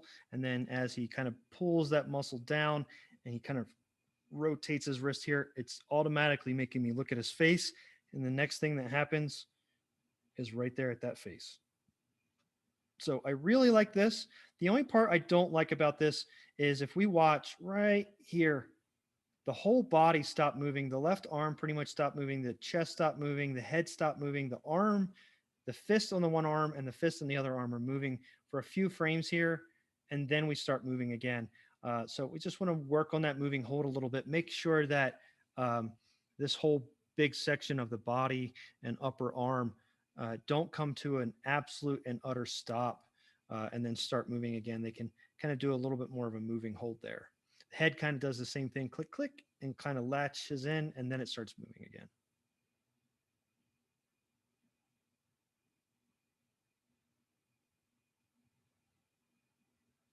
This feels really cool. I would watch out for the up then down motion of the elbow. Make sure that it's not just sharing the same space over and over again. So maybe try and find a way that the elbow would kind of come down at a slightly different angle because it kind of feels like it goes up and then down in the same exact pose in the same way that it went up. So maybe a slightly different change there on the way that you wrap around. But this feels really cool coming toward the screen. Um, Smacking that hammer in there. This is all very cool kind of camera motion. I haven't really played with motion quite this crazy. It's very cool. I love his face here. Uh, very fun going through there. Nice squash and stretch to the whole body. Yeah, I'm really liking this scene. Um, This walk is also very cool. The only thing I really noticed about this walk when I was really watching it was the fact that the hands have a bit of a jitter in the back. Kind of watch how the hand comes back. It pauses in screen a little bit, and then it moves back again. And then it has a really fast. As soon as we start moving back forward, it comes forward really fast. So I'm looking at the character's left arm, so the screen right arm. If we just watch right here, it kind of changes velocity back, back, back, pause, move again. And then the first frame we have moving forward is this huge move. And then it slows down again dramatically, slow, slow, slow, back really fast on that first move back. And then it goes slow, slow, pauses, and then moves. So I'm seeing a bit of a jitter there. If we watch that hand, see a little bit of a jitter in the back, and then these really punchy kind of moves as they change from forward to backward. Same thing when we're looking at it from the side view. See if I can get this. Where? I know it changes right here somewhere. There it is. Right here, this end, and the end of this animation is right there. And I'm just going to watch this a little bit. You can also see it almost feels like we have a little bit of like a limp or otherwise. Watch that little glowing orb on top of his head on the right hand side where we're looking at him from the front. You can feel it kind of slowly moving to the one side and then it twitches back the other way.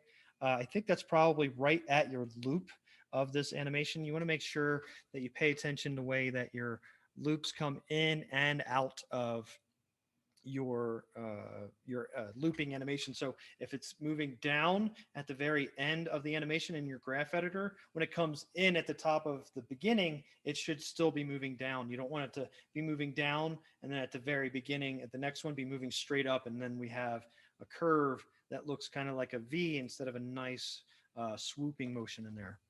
There's another pretty big issue with this particular animation, and that is we don't have any hip or any spine and shoulder rotations in forward to backwards. So let me find a pose like right here.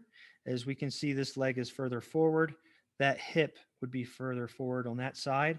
Our shoulder is further back on this side. So the top would be counterposto and twisted this way. If we watch the entire animation here, we kind of see that the hips aren't really rotating in any fashion forward and backward, and those shoulders aren't moving forward and backward as we're walking as well. So everything's kind of happening with just the legs doing this and the arms doing that, and then we have a little bit of the head doing this.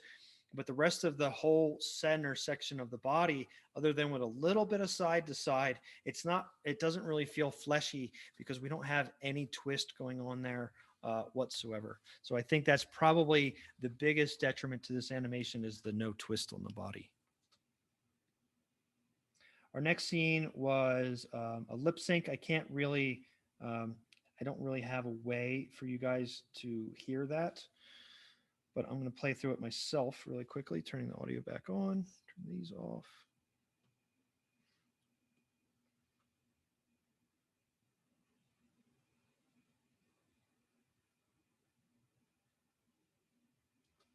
So this is a pretty good piece, actually.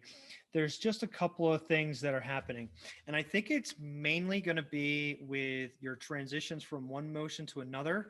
Um, where we mentioned this on some of the attacks and otherwise through the day, is when you're moving from one point to the next point and then you need to move back. So if I need to go from here to here to here, and let's say this is his nose, we don't want the animation to do this with the nose. That's not what my path of action should be from those 3 points.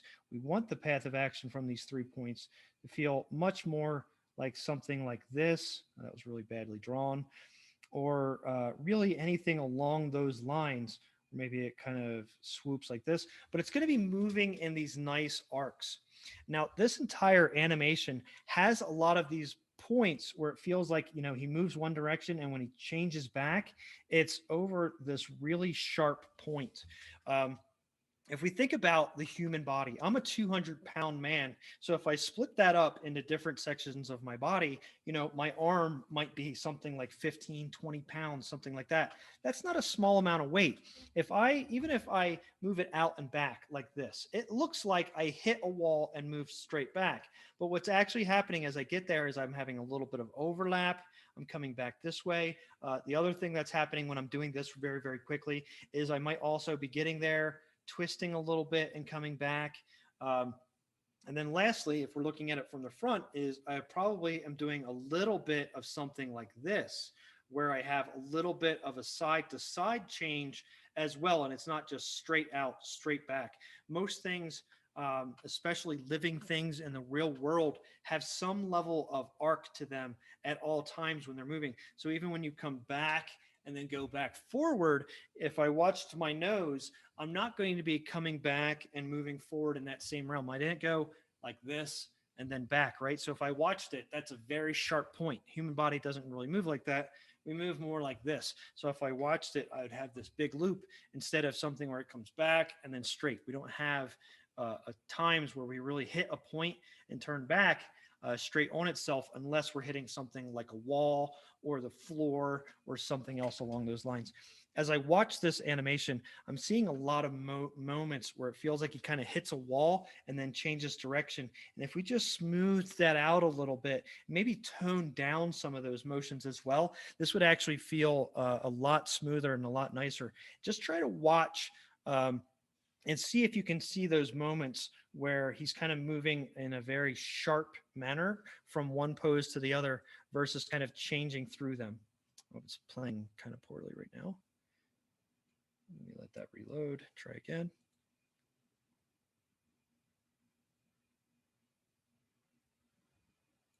See how he's moving in these very sharp, straight angles.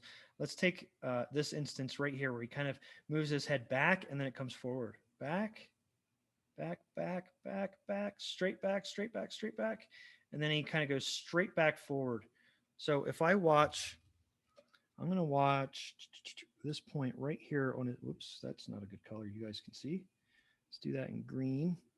Let's watch that point right there in his shirt. And let's watch the angle that it takes to and from this move. I'm actually going to draw a little dot on it. Am I on erase? Not on erase. Why aren't you drawing? Dot there. Come on, thing. It's working against me, not with me. Right there.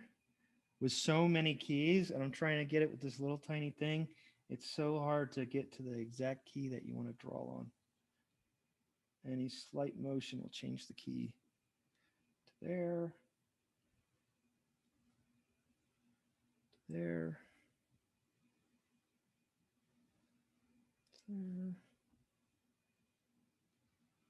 here, here.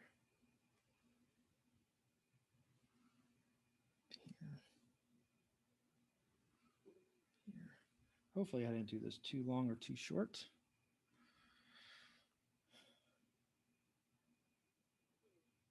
Oh, we have to go a little bit further. Here, here, here, here, here.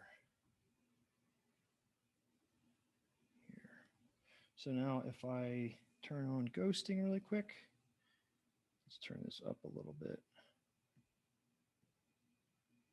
Say, I don't know, 17 is fine. If we watch this arc, see how it comes to a really sharp point and then it goes straight out of that point? If that was just a little bit, and I mean a little bit, and this goes out throughout the entire animation. I was watching points as I watched this animation. So many of them do these really sharp motions like this. And even if we just took a couple of these keys, move this one up a little bit, move that one up a little bit, move this one up a little bit, something along those lines, we'd have a curve that instead of coming straight in, oh, it's not drawing again. Instead of it coming straight out and doing something along these lines, we could have an arc that moves through here and kind of softens around this turn just a little bit. And I feel like throughout this entire animation, a lot of those types of motions are happening where he kind of moves very sharply in one direction. Now, right here, this is really nice. Notice how his nose takes this really nice arc through here. And then he comes up, and then he hits back, down, and then up right there. A lot of things kind of went down. If you watch his nose down, down, see how it makes that really fast move to the left now? So again, if I draw a little tiny dot on his nose, dot on his nose, dot on his nose, dot on his nose. Now, if we see what that corner is, we can now, if I drew a line to attach all of these, down and then straight across, right? So we have this very sharp motion there as well. So if we just softened it a little bit without having to change too much, we could have gotten to that same pose by just loosening it a little bit. It doesn't have to be as far as I've drawn it. I've drawn it, quite a bit, moving down, then back up. But if you just soften those corners a little bit, this whole entire scene would actually feel so much nicer because there's just too many moments where objects are moving in one direction and then changing right back the other direction without much smoothness there. So while this is actually a really great shot for your reel, I think it could just use a little bit of polish on those notes. And then I think you'd have really, really powerful piece. So really great work here, Nicholas. Fantastic animations. I really didn't have big changes for you to make.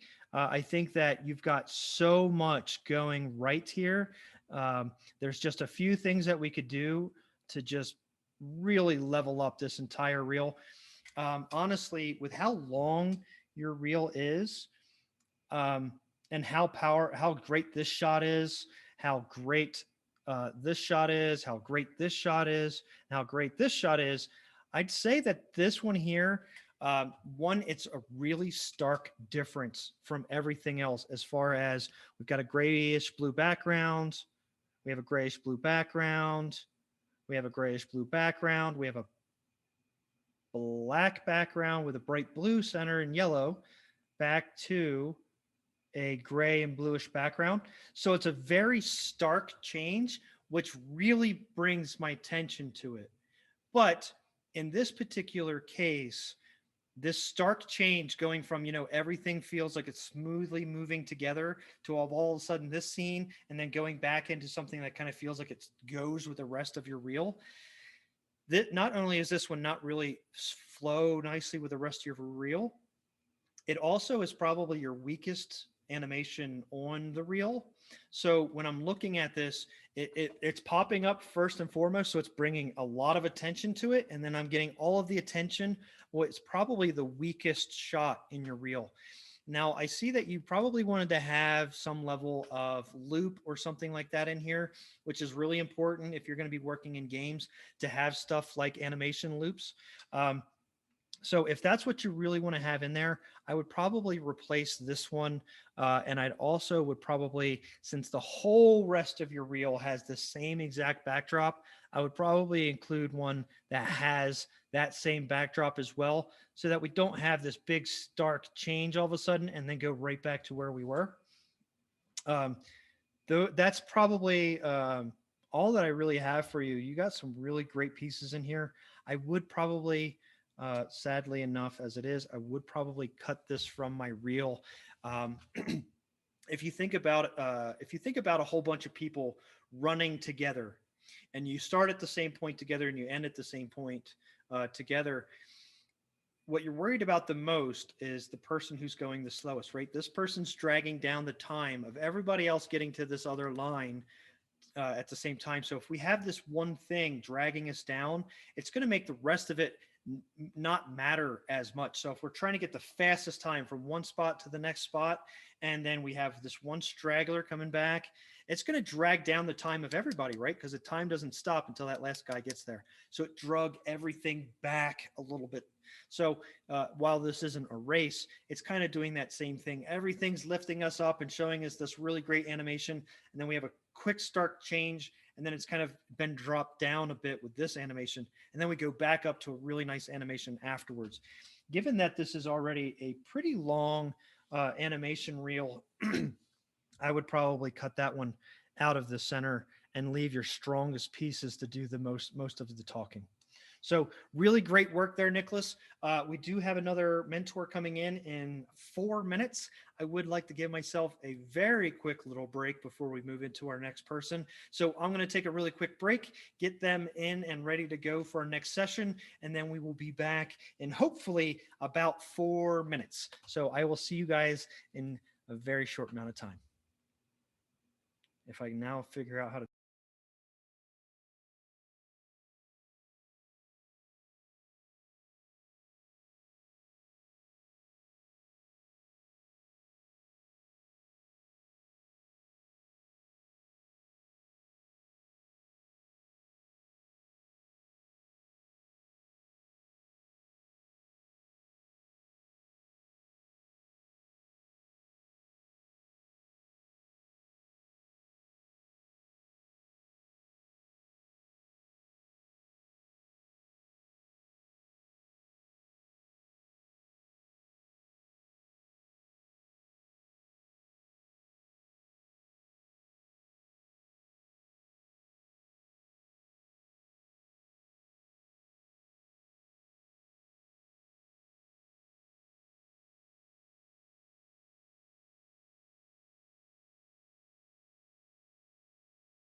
Hey everyone, welcome back to Animate 2021 here at Vertex School. I am Dan Perry, the head of the animation department here, and today I have with me Brittany, who's going to be giving us some awesome feedback on the rest of our reels, and she is the last of us to give feedback. So hopefully you guys got to see her reel. If you didn't, don't worry about it. You can always sign up and take classes and get feedback whenever you want. So guys, thank you so much. Brittany, take it away. Hey everybody, I'm Brittany. I've been in the animation industry for about 10 years now. I started out doing some computer 2D stuff on commercials, TV, worked my way, kind of transitioned to 3D. TV, directed animation on a TV series a year ago. And now I'm at Sony Pictures Imageworks. And yeah, I'm just gonna probably just jump in here and see how many we can get done. I'm gonna share my screen.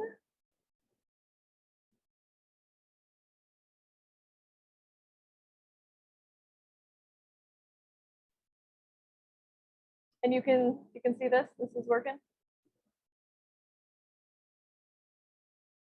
Yeah, we're good to go. Okay, cool.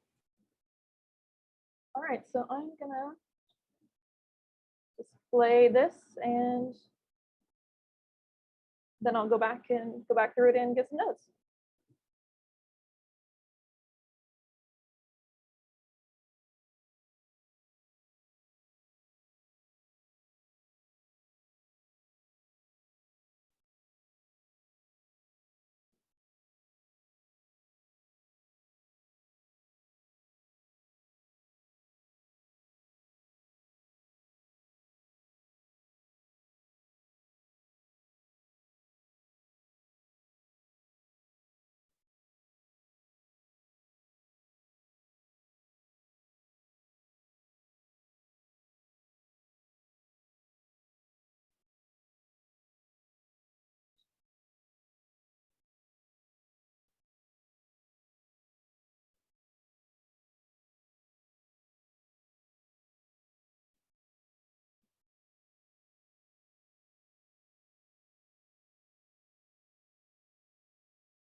Nice. Okay. So overall, it's a pretty good reel. Hey, Just Brittany, yeah. I wanted to say really quickly, if you turn off your screen share, turn it back on, you're going to see a little option to share screen audio. I saw that he has some lip sync stuff in here.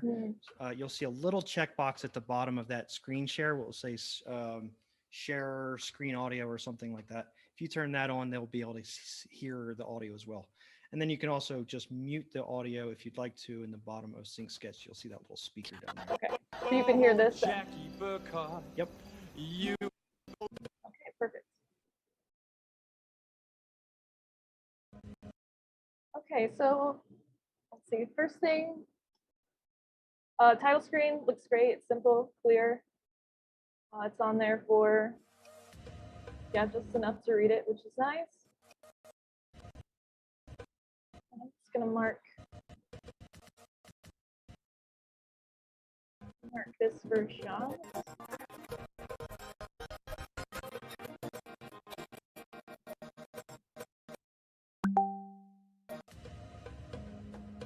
So the first thing with this shot that I noticed was it's really long. And I know it's like it looks like it's a professional shot from a Disney show, which is super cool. But yeah, it's really long and kind of doing the same thing. You know, they're coming down the stairs. So I just find like a good spot of it that you really like, and maybe you cut it in half, maybe a fourth to get the gist of it. Like this bird flying off is a nice extra thing, so you might be able to just kind of cut it right there and go on to the next shot. The big thing with demo reels is keeping it really short and showing, you know, your best work, kind of a variety of work.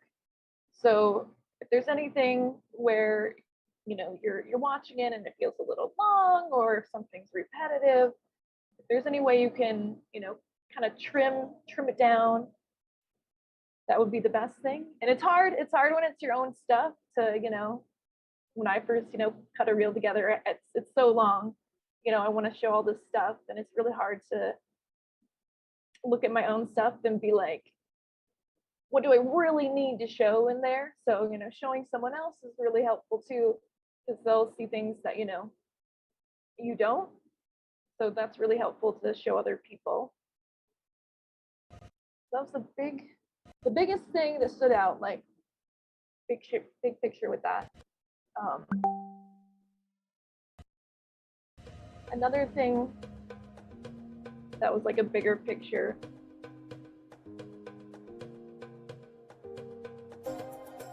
is just the amount of like overshoot and offsetting that's happening, especially with these two main characters, this green cat and this raccoon. Like if we kind of just frame by frame this.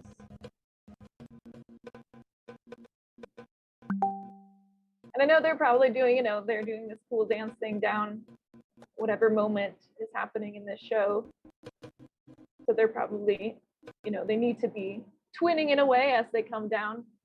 But just adding a little extra like offset so that they're not right here. They both hit the ground. Change my color here. Hit the ground at the same time. Kind of deciding like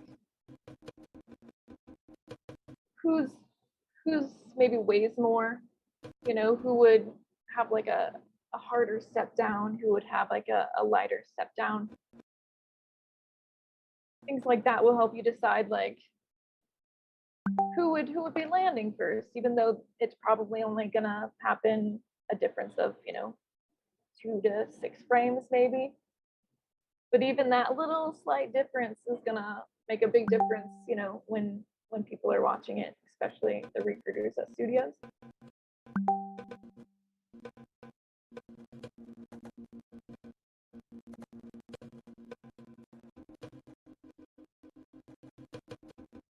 Yeah, even watching like the arms are all going at the same time. Just having, maybe this arm drags back a little bit. Maybe I should not use my mouse.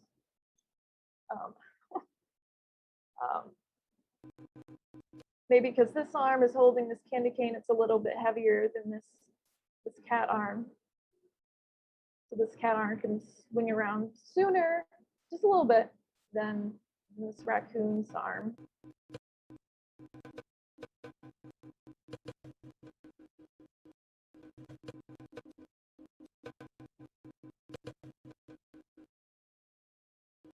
I'd also guess that maybe these arms are in, maybe not. They're a little IK feely.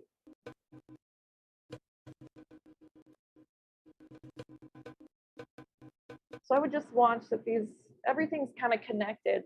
So when this arm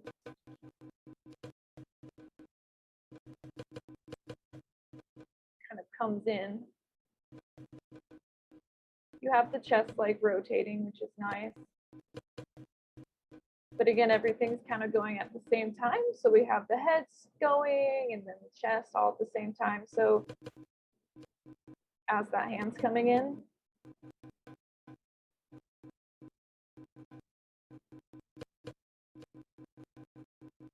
so maybe it's the head looks over at the raccoon first, and then as the head turns, it pulls the chest over, and then maybe the arm comes in a little bit quicker. Just kind of making sure that everything's a little bit offset. So it doesn't have to be too much because we want it all to still feel connected, but just a little bit so it doesn't look super robotic and everything kind of moving at the same time.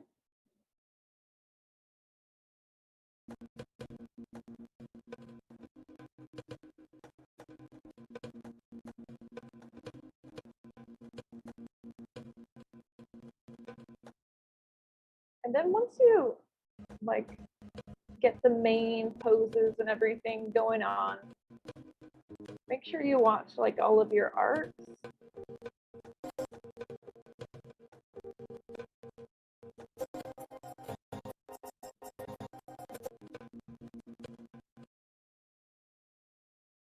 When these arms come in, get a bit of an arc on those. It's right. Watching this lower arm hand path.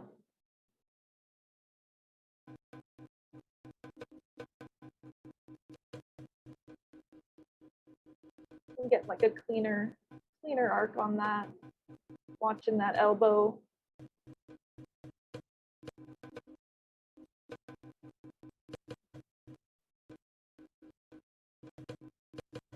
And always thinking about like connecting things.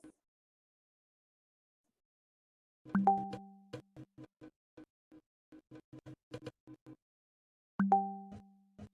watch this again.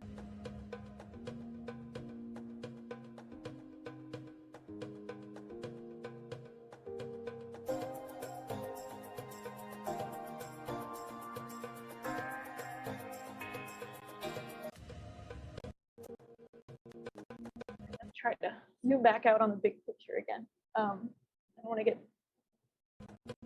too super detailed and lose track of time. Something like these jumps here.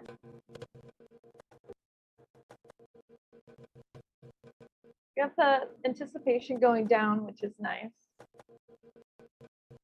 Again, same notes, just making sure that we kind of offset these two characters from each other, and then the head offset from the chest, offset from like the lower body, even the arms, everything. If you watch, I'm looking specifically at this green cat. Everything moves at the same time. It's that anticipation pose. And now everything jumps up at the same time and hits that top of that arc at the same time, and then everything goes down. It almost hits at the same time. It's nice that you have this foot hitting first before the other foot, which is nice.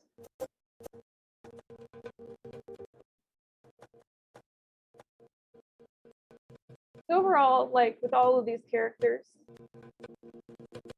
I mean, you probably can't go back now since this looks like it's on TV somewhere, which is super cool. Just going back through, once you kind of get your main, animation done, to go back and do a connectivity pass, make sure like everything's kind of connected, a little offsetting pass, kind of see like what can you move like a frame sooner, a frame later, maybe 2 frames later, to give it a little bit more of an organic feel and less of a robotic Maya just going from, pose A to pose B type thing. I would also pass on weight. A good example is this jump. If we look at the spacing on this jump,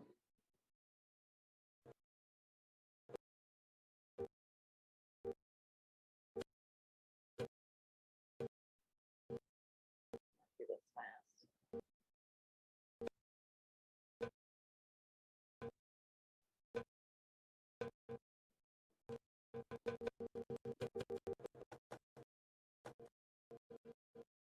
Antics down. You could pop up sooner. We're squashed down. You can't say, but like squashed down, and then we kind of pop up sooner. Then we have that hang time, and then we go down faster with that little like bounce overshoot. Depending on the type of jump, depending on the show, depending on the style, would depend on how much you can exaggerate that timing. But I think for something like this, You could push it a little bit more. So he pops up a little bit faster, hangs up in the air.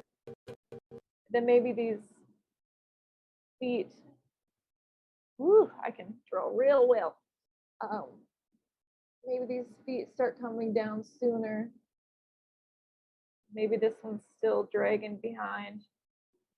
And then he comes down, maybe he's stretching.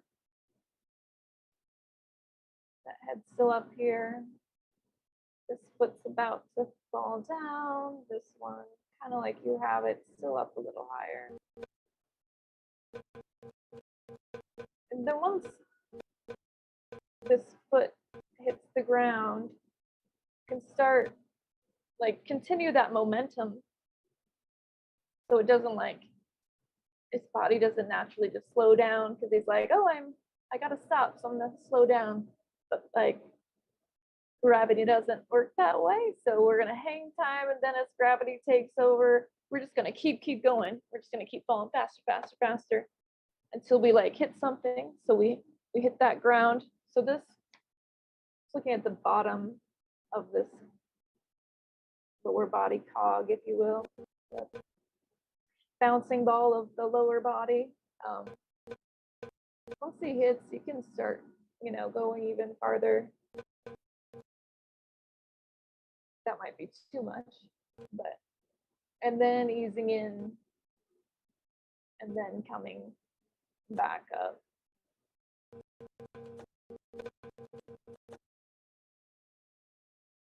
And then as it comes down, back up, and then like a little overshoot, right? A little overshoot as he kind of adjusts himself.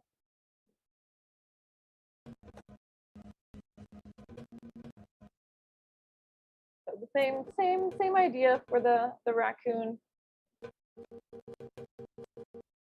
And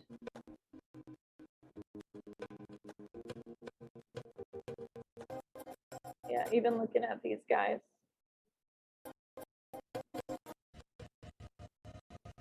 So, playing around with the weight on them. I like though that these guys are all offset a little bit. You got these two moving first. You can even make it so, maybe this guy jumps up higher. But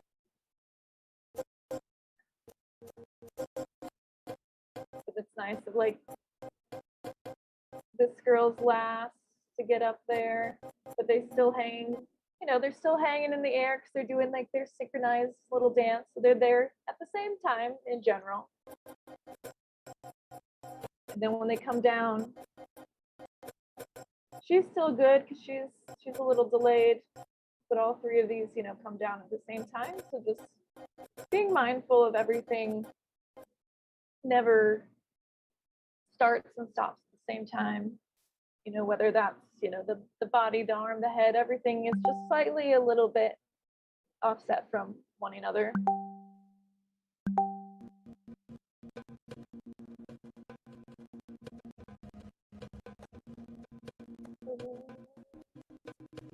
Another thing I would do, a general thing, is I would just watch your poses, your main poses. So something like this pose.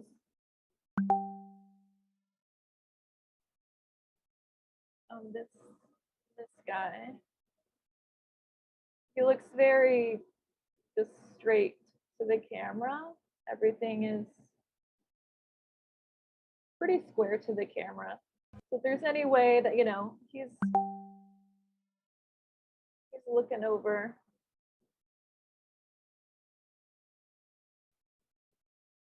Maybe this shoulder's a little higher. Whoops, that one's a little lower. Maybe that means that this hand's up a little bit. This chest is going to be over a little bit to kind of support that head. Looking this way. maybe because the shoulder is up this way, we can have like the hip up a little bit. And maybe there's a slight twist that way. Again, getting gradually less and less as we work our way down. But even when, if I'm going to turn this way, I can feel that, my head obviously is turning. And then a little bit of my neck, and then I feel a little bit of my chest, and I can even feel, my stomach rotating, and then, my hips like a little tiny bit. And even in my knees, like the tiny, it just gets smaller and smaller a little bit as we go down.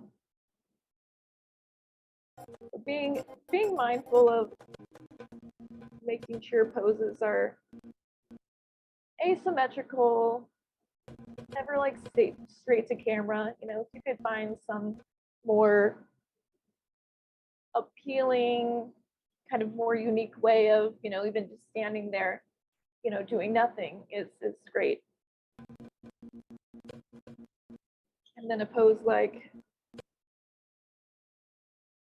these, when they're like, woo, yeah. I would just push these even more,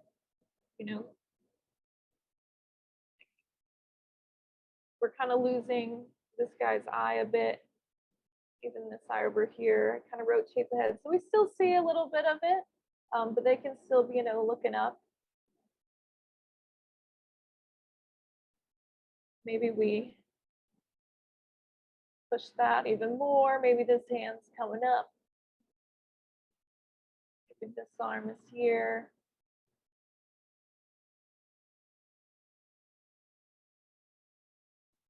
I already drew all this, but maybe he's even up higher. So this leg's a little bit more straight. Maybe this leg comes out more.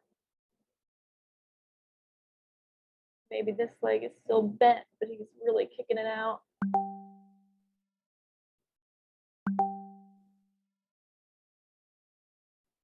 It looks overall though like a nice, balancing that pose. You might need to scoot him over this way a little bit. In general, if there's any way you can kind of just push those poses. I would also avoid poses that we can't tell what this is, because it's so straight to camera on this frame. Actually, it's there for a while. I can't tell what he's holding, so that's just turning his hand a little bit so we can still see that that's a candy cane.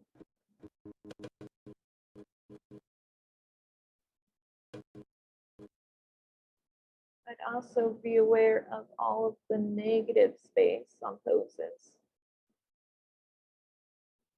So we got a little bit of, choose a different color, a little bit of negative space in here. So we just imagine it was just that raccoon on the screen, and then it was just a silhouette, totally black. That's actually a good tip to do. I usually do that in Maya. Like if I don't have any lights in the scene, I'll press 7, and then everything will turn black. And if I hide like my background, all you see is a silhouette of your character. And by looking at that, if you can't tell what's going on, that's a good indicator of like, oh, I need to change something. So for this pose, that'd be, I can't tell that's a candy cane. Maybe I need to rotate it that way. Might be actually more appealing if it was that way. So it wasn't pointing at that bird, or maybe we want it to point at the bird. Again, watching the negative space here. Even this tail, maybe it's, out of the way of this. So we have all that negative space here.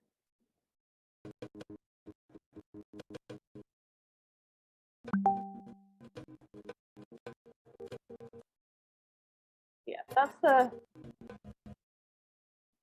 the big thing. So I'll keep it at the overall thing so we can get on to the next shot. Dan, do you have anything for this one? I do actually, a couple of little tiny things. Well, one kind of big thing, an overarching arching idea for an entire demo reel is, and I said this in the last interview as well, was the worst thing on your reel drags everything else down. And that can also do the same thing for any given shot as well. So let's say that these two frontward characters were animated really, really well, but our background characters were animated really terribly. Those background characters actually bring that entire shot down a little bit, unless you say, I worked on the two main characters, but not the backgrounds or something in your shot list. But primarily in this scene, what really gets me is actually this bird. It's got a lot of motion to it. It stays in the camera for most of the shot. Um, but it's kind of just like a block with a couple of wings attached to it. Um, and the wings are really the only things moving here. So it kind of just really throws me off. It grabs so much attention when you're watching it in real time.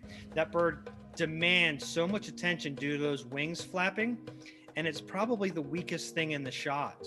So it brings down, I think, everything else throughout the shot simply because we are seeing um, one of the not so great things taking up so much screen space and so much of my attention with so much motion. The other thing I wanted to point out was when we have something like a cat and a raccoon, they have this very natural thing attached to their bodies with their tails.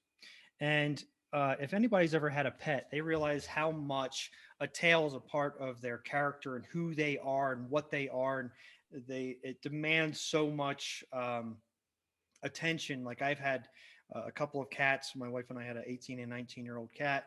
And, they walk around and their tail's just up all the time. And you see that. Now we have a puppy and his tail, is wiggle, wiggle, wiggle all the time. So I feel kind of naturally drawn to looking at the tail of a character. And when I'm looking at these two characters, you have this really great ability to go, hey, I have this character, whether it be a cape or a tail or long hair or something, to be like, I'm really going to show off my ability to do some great overlapping action. Tails have a little bit of a bone with inside of them as well. So you could still give them and use them for character and things along those lines.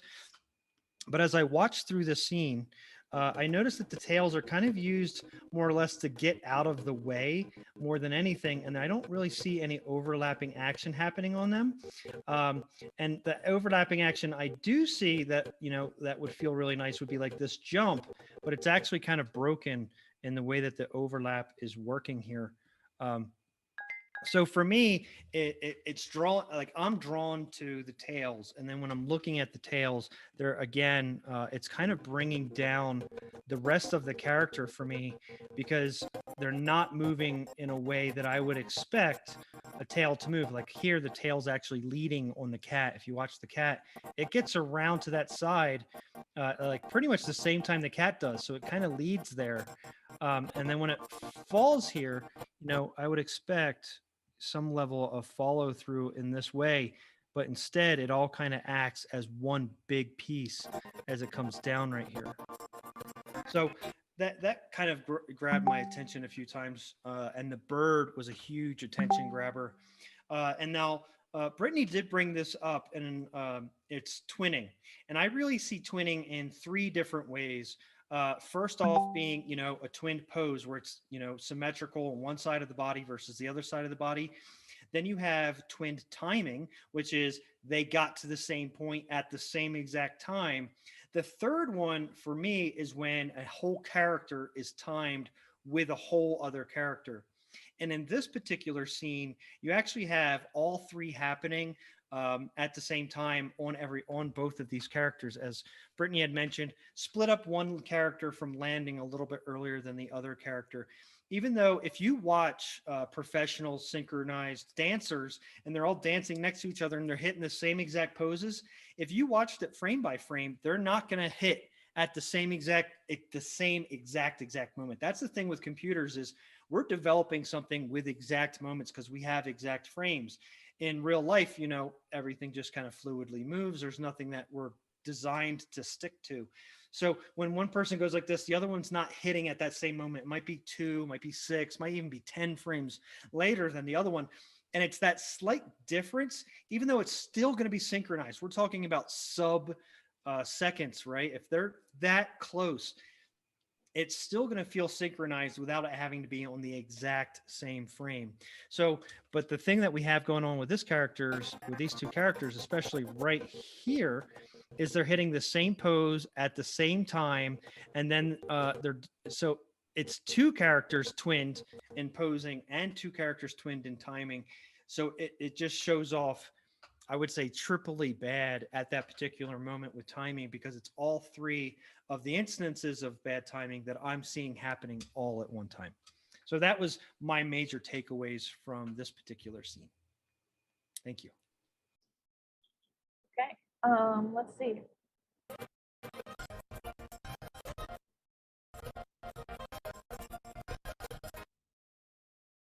No calculation of 1500 frames, how long that is, but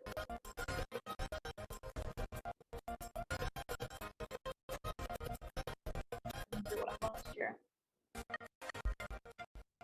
I like that for this reel there was like you have a variety of things. So, you know, you showed off some professional stuff. Then you have some personal tests of the body mechanics, which is really nice. You go into some, what I'm going to call like some emotional kind of acting, like little girl just picked up this cute little duck, which is nice to show the recruiters that, you know, you have a wide range of, you know, different styles and techniques and different types of shots you can do. I would be aware, though, of things being too similar. Again, now I'm just going overall on the reel. The shot, I would say, is, you know, emotional close-up shot. Then we go to this one. I feel like this is another emotional kind of reaction shot. They're kind of similar in that regard, so I would maybe choose one and then polish it up. So instead of having, you know, 6 shots on your reel, you can really choose just like even the best 3 and make those really, really nice. Because it doesn't have to be like a long shot. It doesn't have to be, you know, like the longest. It could be like a minute, minute and a half. A lot of places say, you know, max of 2 minutes, but I've never seen or needed anyone to have it, you know, longer than a minute. I think the max I've ever done is like a minute and a half. But even then, a minute is going to show more than enough for recruiters. You know, a lot of times they'll find just like one shot and they'll be like, all right, that's it, but they can do it. So out of these 2 shots, you know, you can decide which one is maybe your favorite one and kind of leave the other one off your reel and kind of focus on just the one.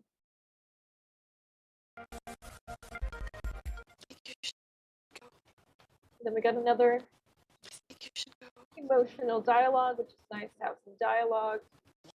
And then we got another singing dialogue, which is really cool.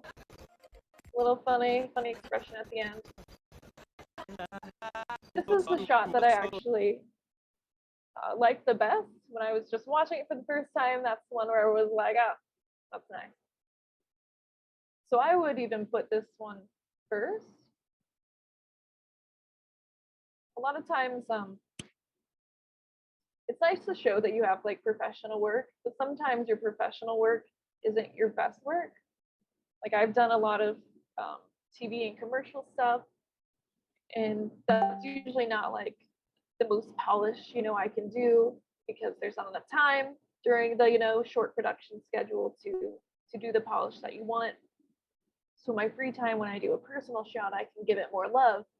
So I tend to put those kind of more first or towards the the front or the middle of my reel, and then at the end, I'll maybe put like one, maybe two, but usually just like one professional shot, so you know that like, you know, I have been in production, I can work on a schedule, and here it is.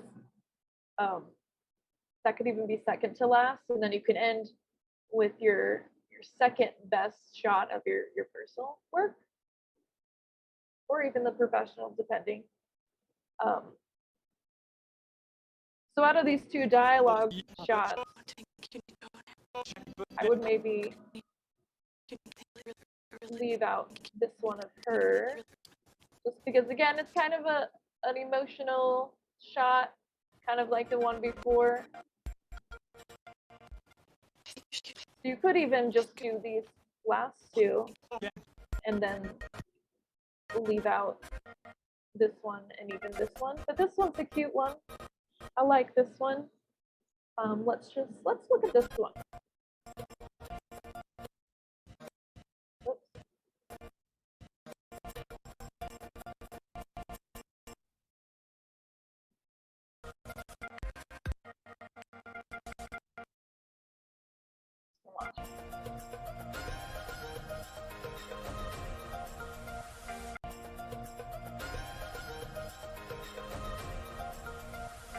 Yeah, this one has the potential to be really, really cute.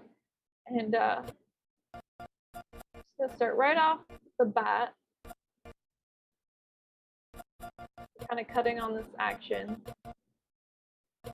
which is a nice idea, but we kind of starting on a frame that it's just happening so quick that when we're watching the reel, it happens so fast that it's kind of jarring. So I'd maybe start, I'd give it at least like half a second, so like 8 to 12 frames where maybe we don't see her at all. So it gives us just a split second of like, okay, we're now outside in this forest area. And then we can see her pop up and then continue the shot. With this, her coming up, I feel like she's only rotating from her cog or her body control. We're not getting a lot of that overlapping action. It just kind of looks like she's robotically going up instead of like the overlapping, that's exaggerated, but this nice overlapping action, a little overshoot, follow through as she comes up.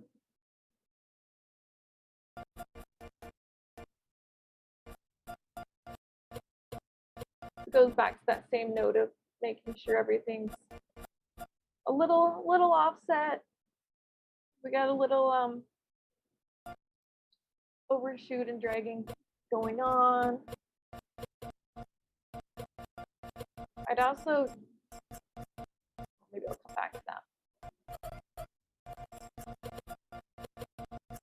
So a little overshoot on this head as it comes up.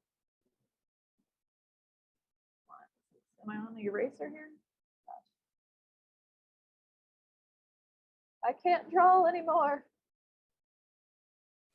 Try reloading the scene. You might have to redo your brackets again, but sometimes I find that Sync Sketch just kind of gets messed up with such long videos. Okay.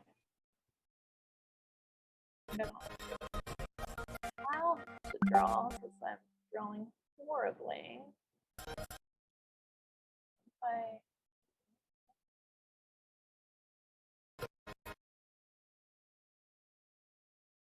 I just refresh this page. Let's try that.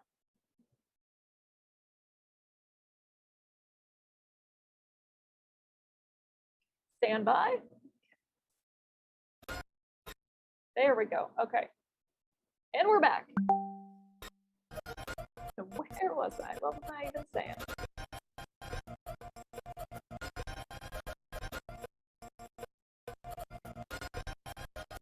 Okay, so she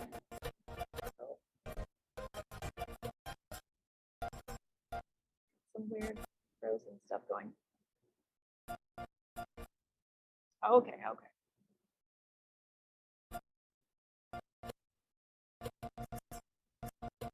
Let me start over. So, yes, just a little bit more offset to each of these limbs. She gets this duck up. You do have some overshoot on that, like the heads, you know, going back and then forward, which is nice. Same things happen to the chest, but it all just feels very isolated to the rotate X. So even getting a little bit of, you know, maybe she, again, this is exaggerated, but you know, she can come up a little bit with a little bit of some lean and some tilt. You know, it looks like her right hand is underneath of the other hand. So maybe that means that, you know, her right hand's kind of helping her left hand up a little bit. Again, super exaggerated what I'm doing. But the little things of like, maybe that means that, you know, her left is kind of leading the right up as she comes up and settles.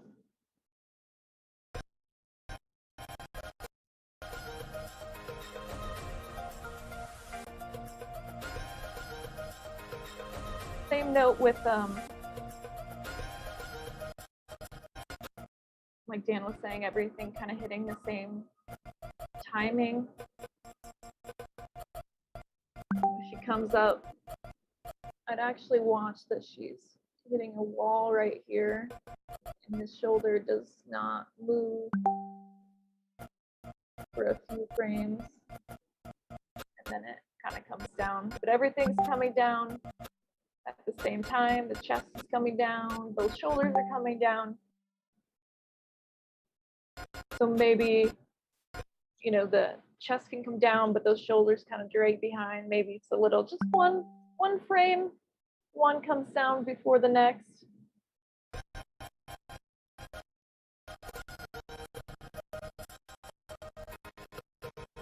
So yeah, same notes apply. Another big thing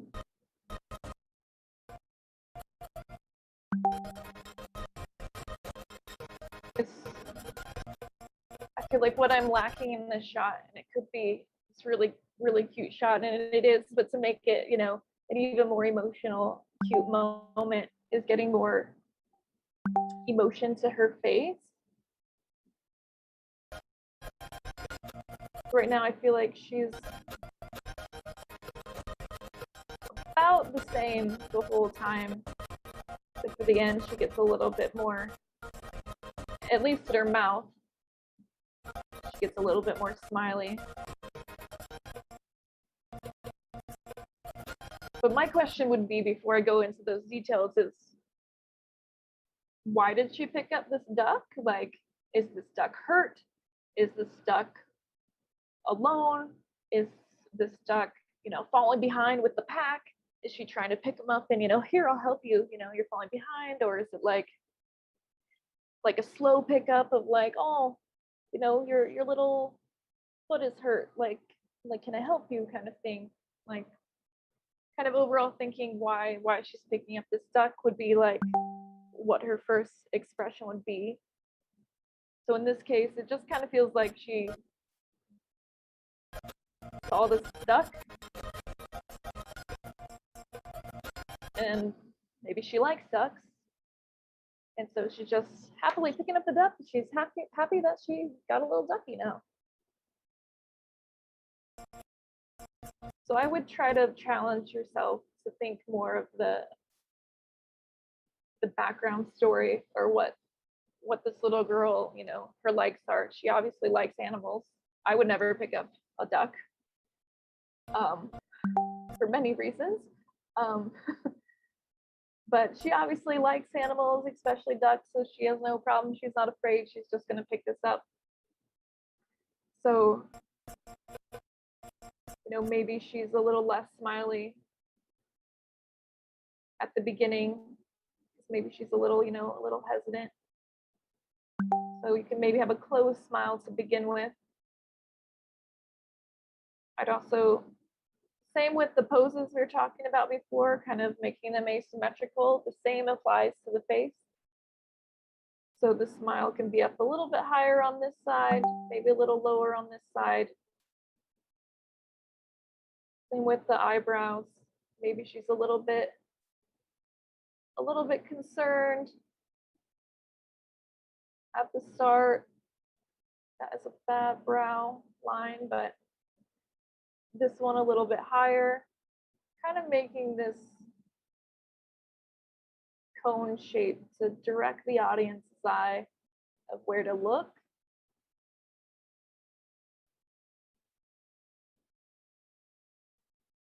Maybe, you know, her eyes aren't as open.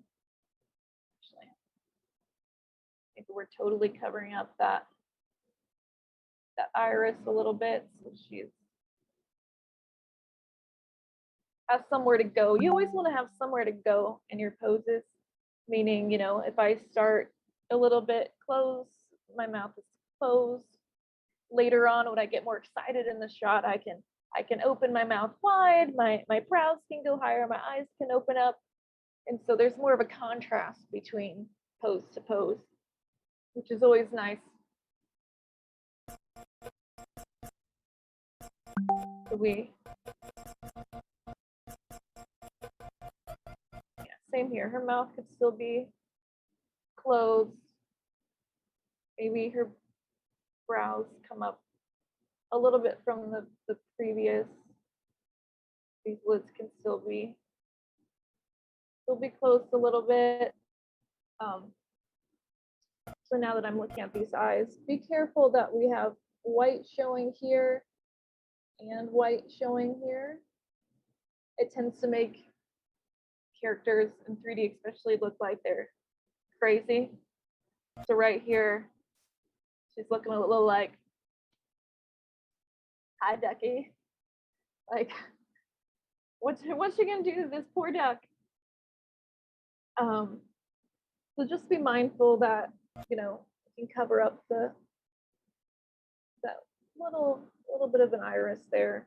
She's not looking crazy.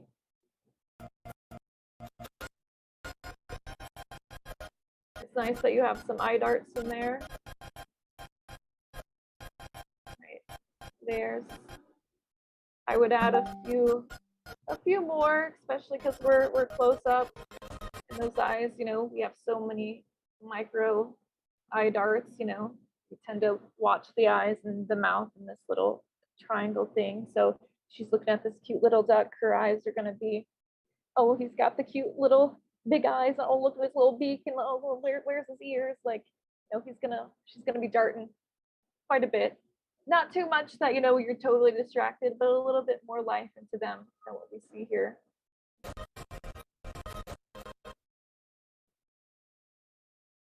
With the expressions, this duck now says, you know, quack, kind of like his hello to her, or thank you for saving me.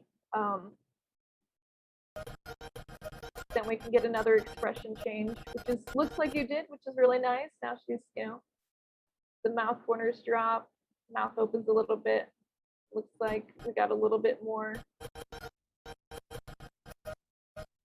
of a surprise look now, of like, oh, he's talking to me.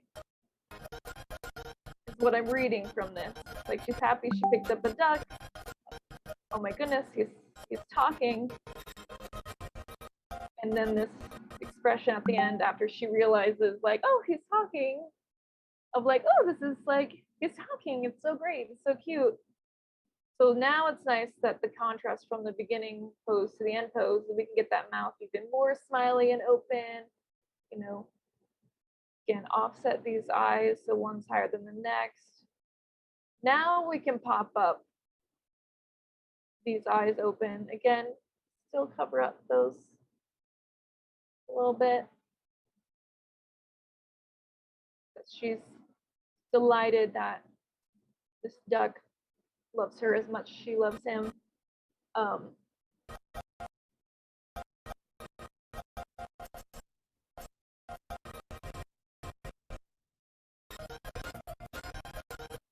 So you do have some nice like 3 pose changes in the face. I think what what really stood out was the brow shape doesn't change much. It's just kind of like this the whole time. That's why I'm saying maybe at the beginning, if she's more concerned, or up here, she gets a little bit more surprised. At the end, you know, maybe if this is her surprise. Oh, he's talking to me. At the end, maybe this is a bigger smile here.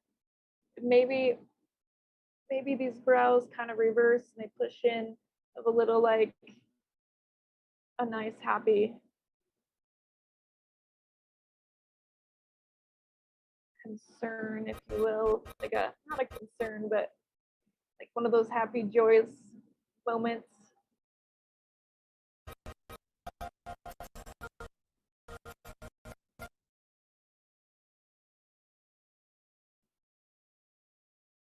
I'd watch too, like we said before, just keeping some negative space between, So if we made this all black, we could tell where that duck stops and where the nose of this girl connects. Keeping everything super, super clear to the audience. Let's see, I'm running out of time. Okay. So the big overall things for this is just really getting that emotion to read. So I would just question why she's picking up that duck, like I said, and then obviously going through and watching all of the offsets, all of those overshoots, check out the arcs. I was telling Dan, I think Tuesday, that I've been really interested in ear animation.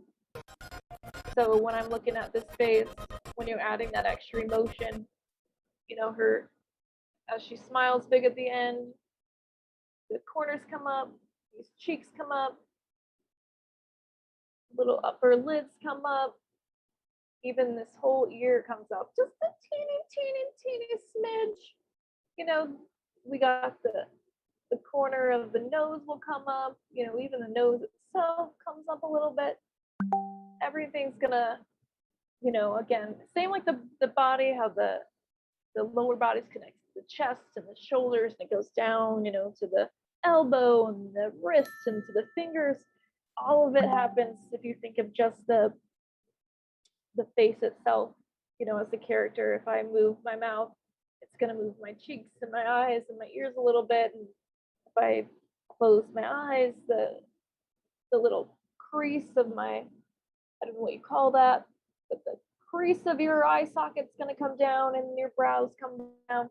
So everything's connected, and it's something that, you know, you can do at the end, a polish pass, just kind of copy, you know, a curve you did on the mouth corner and then paste it to the cheek, but just scale it down a little bit. So there's always some kind of connectivity there. And then you could like offset it a frame. So it's not, again, everything happening at the same time, but, you know, you smile, then maybe 2 frames later, you know, the ears come up. So it's just a little bit of a organic, natural kind of offset to everything. But yeah, Dan, I'll let you jump in if you have anything for this one. You actually did really, really great with this one. I don't know if there was much of anything else I think I would add to what you had said. A big part for me, like you, was kind of not really big expression changes. And what I really like to see with facial animation is like a contrast and a change in thought or things along those lines. And there are some, as you had mentioned, some subtle ones, like when the duck quacks, she kind of, you know, gets surprised by it and happy by that moment of this duck talking to her. And I really love that change right there. And I'd love to see maybe a little bit more throughout it. And as you had mentioned, maybe in the beginning, maybe a little bit of a frown or concern or otherwise as she's picking this bird up. something that came to my mind for whatever reason, and I don't know if it's because I'm dark or what, but as she was picking it up, what I was thinking is maybe have the duck um, questionably, whether it's injured or otherwise, maybe it's laying down. So as she's bringing it up, she's got this more of a concerned, but still it's kind of cute look on her face. And then maybe it like brings its head up right as like she gets it toward the top. Maybe the head comes up like, oh my gosh, it's okay. And then she gets like a big smile, and then it kind of comes down as she's just looking at it. And then when it quacks, she gets another big smile. It's those contrasting moments in expression that really show off what we can do as animators. And I think another thing that Brittany really said that was really well put was having something that where it can always go somewhere from there. And throughout the entire animation, her eyes are wide open the entire time. So when that duck quacks, she can't get even bigger with her eyes because they're already opened as far as humanly possible, or actually beyond humanly possible. And the other part of that, of not having them all the way open all the time, is the fact that we look at faces all the time and we're so used to seeing a little bit of lid there and seeing that crease already, that when it's not there with something like this, we get kind of that, what I like to call like the Simpsons syndrome, where it's just like a big eye, but there's nothing actually closing and opening it. It's just a perfect circular eyeball. So even just bringing them down a little bit so that we can see some more of that, as she had mentioned, covering a little bit of that iris, making sure that we don't cover the pupil, but it adds a little bit more human nature to our character if they're not just wide open the entire time. It also gives you somewhere to match what the brows are doing. So when she's down like this, the eyes are also down a little bit, and then when she's happy, we can move those eyes open, and along with the brows, maybe the brows lead the eyes or the eyes lead the brows, whatever which way it is that you decide to lead. But with that, it's going to give us, as she said, somewhere to go, because as she gets more excited, she can't open her eyes more. And I think that's really important here. Overarching for the entire thing, and Brittany, I was going to ask you your opinion on this. You kind of alluded a little bit to it at one point, and I wanted to see what your overall thoughts were. Is it, as I look at this whole thing, I have to say, and it's really sad to say this, is one of the professional pieces on your reel is probably your weakest one, which happens to be this one here from Disney.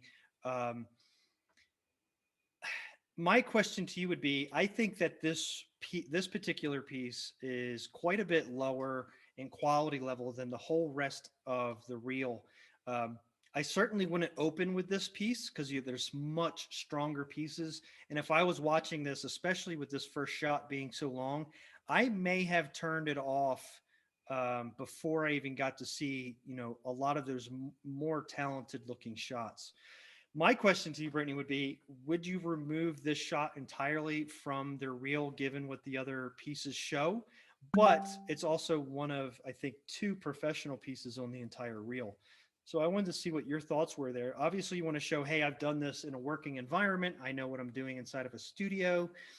So that really helps with the professional side of it. But the part where it's dragging everything else down, where do you see the weight there?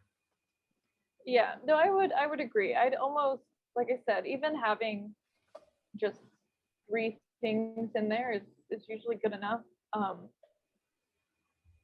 They're also looking at your resume, so they'll see that oh, I worked on this Disney show and stuff. So you don't necessarily need to show one shot from each show you did, kind of thing. Mm-hmm. So if I was to cut this reel up and like re-edit it, I probably have to watch it again so I remember what was what. But I would take out the first one. I would leave this one. This looks more like a professional one. I would leave this one because it shows body mechanics. And I would definitely leave this dialogue. So if I had to choose just 3, it would be this dialogue one, the body mechanics, and then end with this more professional one. If I was adding another one, choosing any one of these three, I would choose one of the three and then just polish it up. And that would be like the four I'd put in there max out of these. Yeah, yeah, I think that would be very wise. Like you had said, this shot here with her hanging out the window, and the next one when she's standing next to the wall, they have a lot of that same emotional feel to them. The same with the one with the bird, kind of that same very pantomiming, showing that I can show emotion and what's happening in the scene without having dialogue or music or otherwise. I think I would probably have chosen one of those three scenes and then just, like you said, polished it up really well. Yeah. And I would do them in the absolutely reverse order. Like I'd start with the dialogue and then I'd do the body mechanic and then I'd end with, then maybe the emotional and then I'd end with the professional. So yeah, I'd almost switch this whole reel around. Right, play it in reverse. Yeah. Yeah, I think that's really great. It is, I think it was 1,500 frames long. So 1,500 divided by 24, we're talking 62-ish seconds long. So right around a minute, which is really, that's a pretty good spot to hit. But I would probably, at the very minimum, probably remove that very first shot and then put the strongest one, which I agree is probably the guitar singer shot, front and foremost, because that's going to grab your attention and say, hey, time to watch the rest of what I can do. Instead of right now, I honestly probably would not, if I was watching this while I'm doing hiring, probably wouldn't have made it all the way through the first shot if I was looking for something of higher quality or more time put into the shot than that one. So sadly, I mean, that could have been what could have happened to you before, which is why obviously you're asking for a real review here. So that would be, I kind of mirror exactly what Brittany's saying. Yeah. So with that, we are also, 5 minutes over time. Brittany, thank you for giving us a little bit of extra time of yours. I appreciate that. Thank you to everyone that was here all day. I know a few of you have watched literally since we started this morning. So you've been sitting here as long as I have. So thank you very much for that. I think that today we went through some absolutely amazing feedback to the fact where, if I wanted to watch this again, I might learn something from it. It was some really cool stuff. Obviously, the people that we were able to get to your reels, hope that you gained something dramatic out of those. And for those of you that we weren't able to get to your reels, it was just by happen chance. You can see the list of them here on the left, and we just kind of randomly chose what we wanted and didn't really look at everything. We didn't have time for all of that. So we will probably be doing this again. I do say hold on to those reels, see if maybe you can spruce them up a little bit more for next time, and then hopefully we can get around to you next time as well. Thank you all so much. This has been an absolutely amazing week, ending with what is probably my favorite thing about animation, which is, giving feedback and critique and helping someone up their own game. Brittany, thank you for ending this week off with us. It's been absolutely awesome. Really helpful information on this. I think we stuck to one reel this entire time. So we really gave some great feedback in there. Thank you for that. Yeah, thank you so much for having me. It was fun and it went by way too fast. It does, right? It does go by really, really quickly Yeah. when you're giving feedback like this. It's so fun. So thank you again. Thank you, everybody else. I hope you have a great weekend. And Brittany, thanks again. I hope you have a great weekend as well.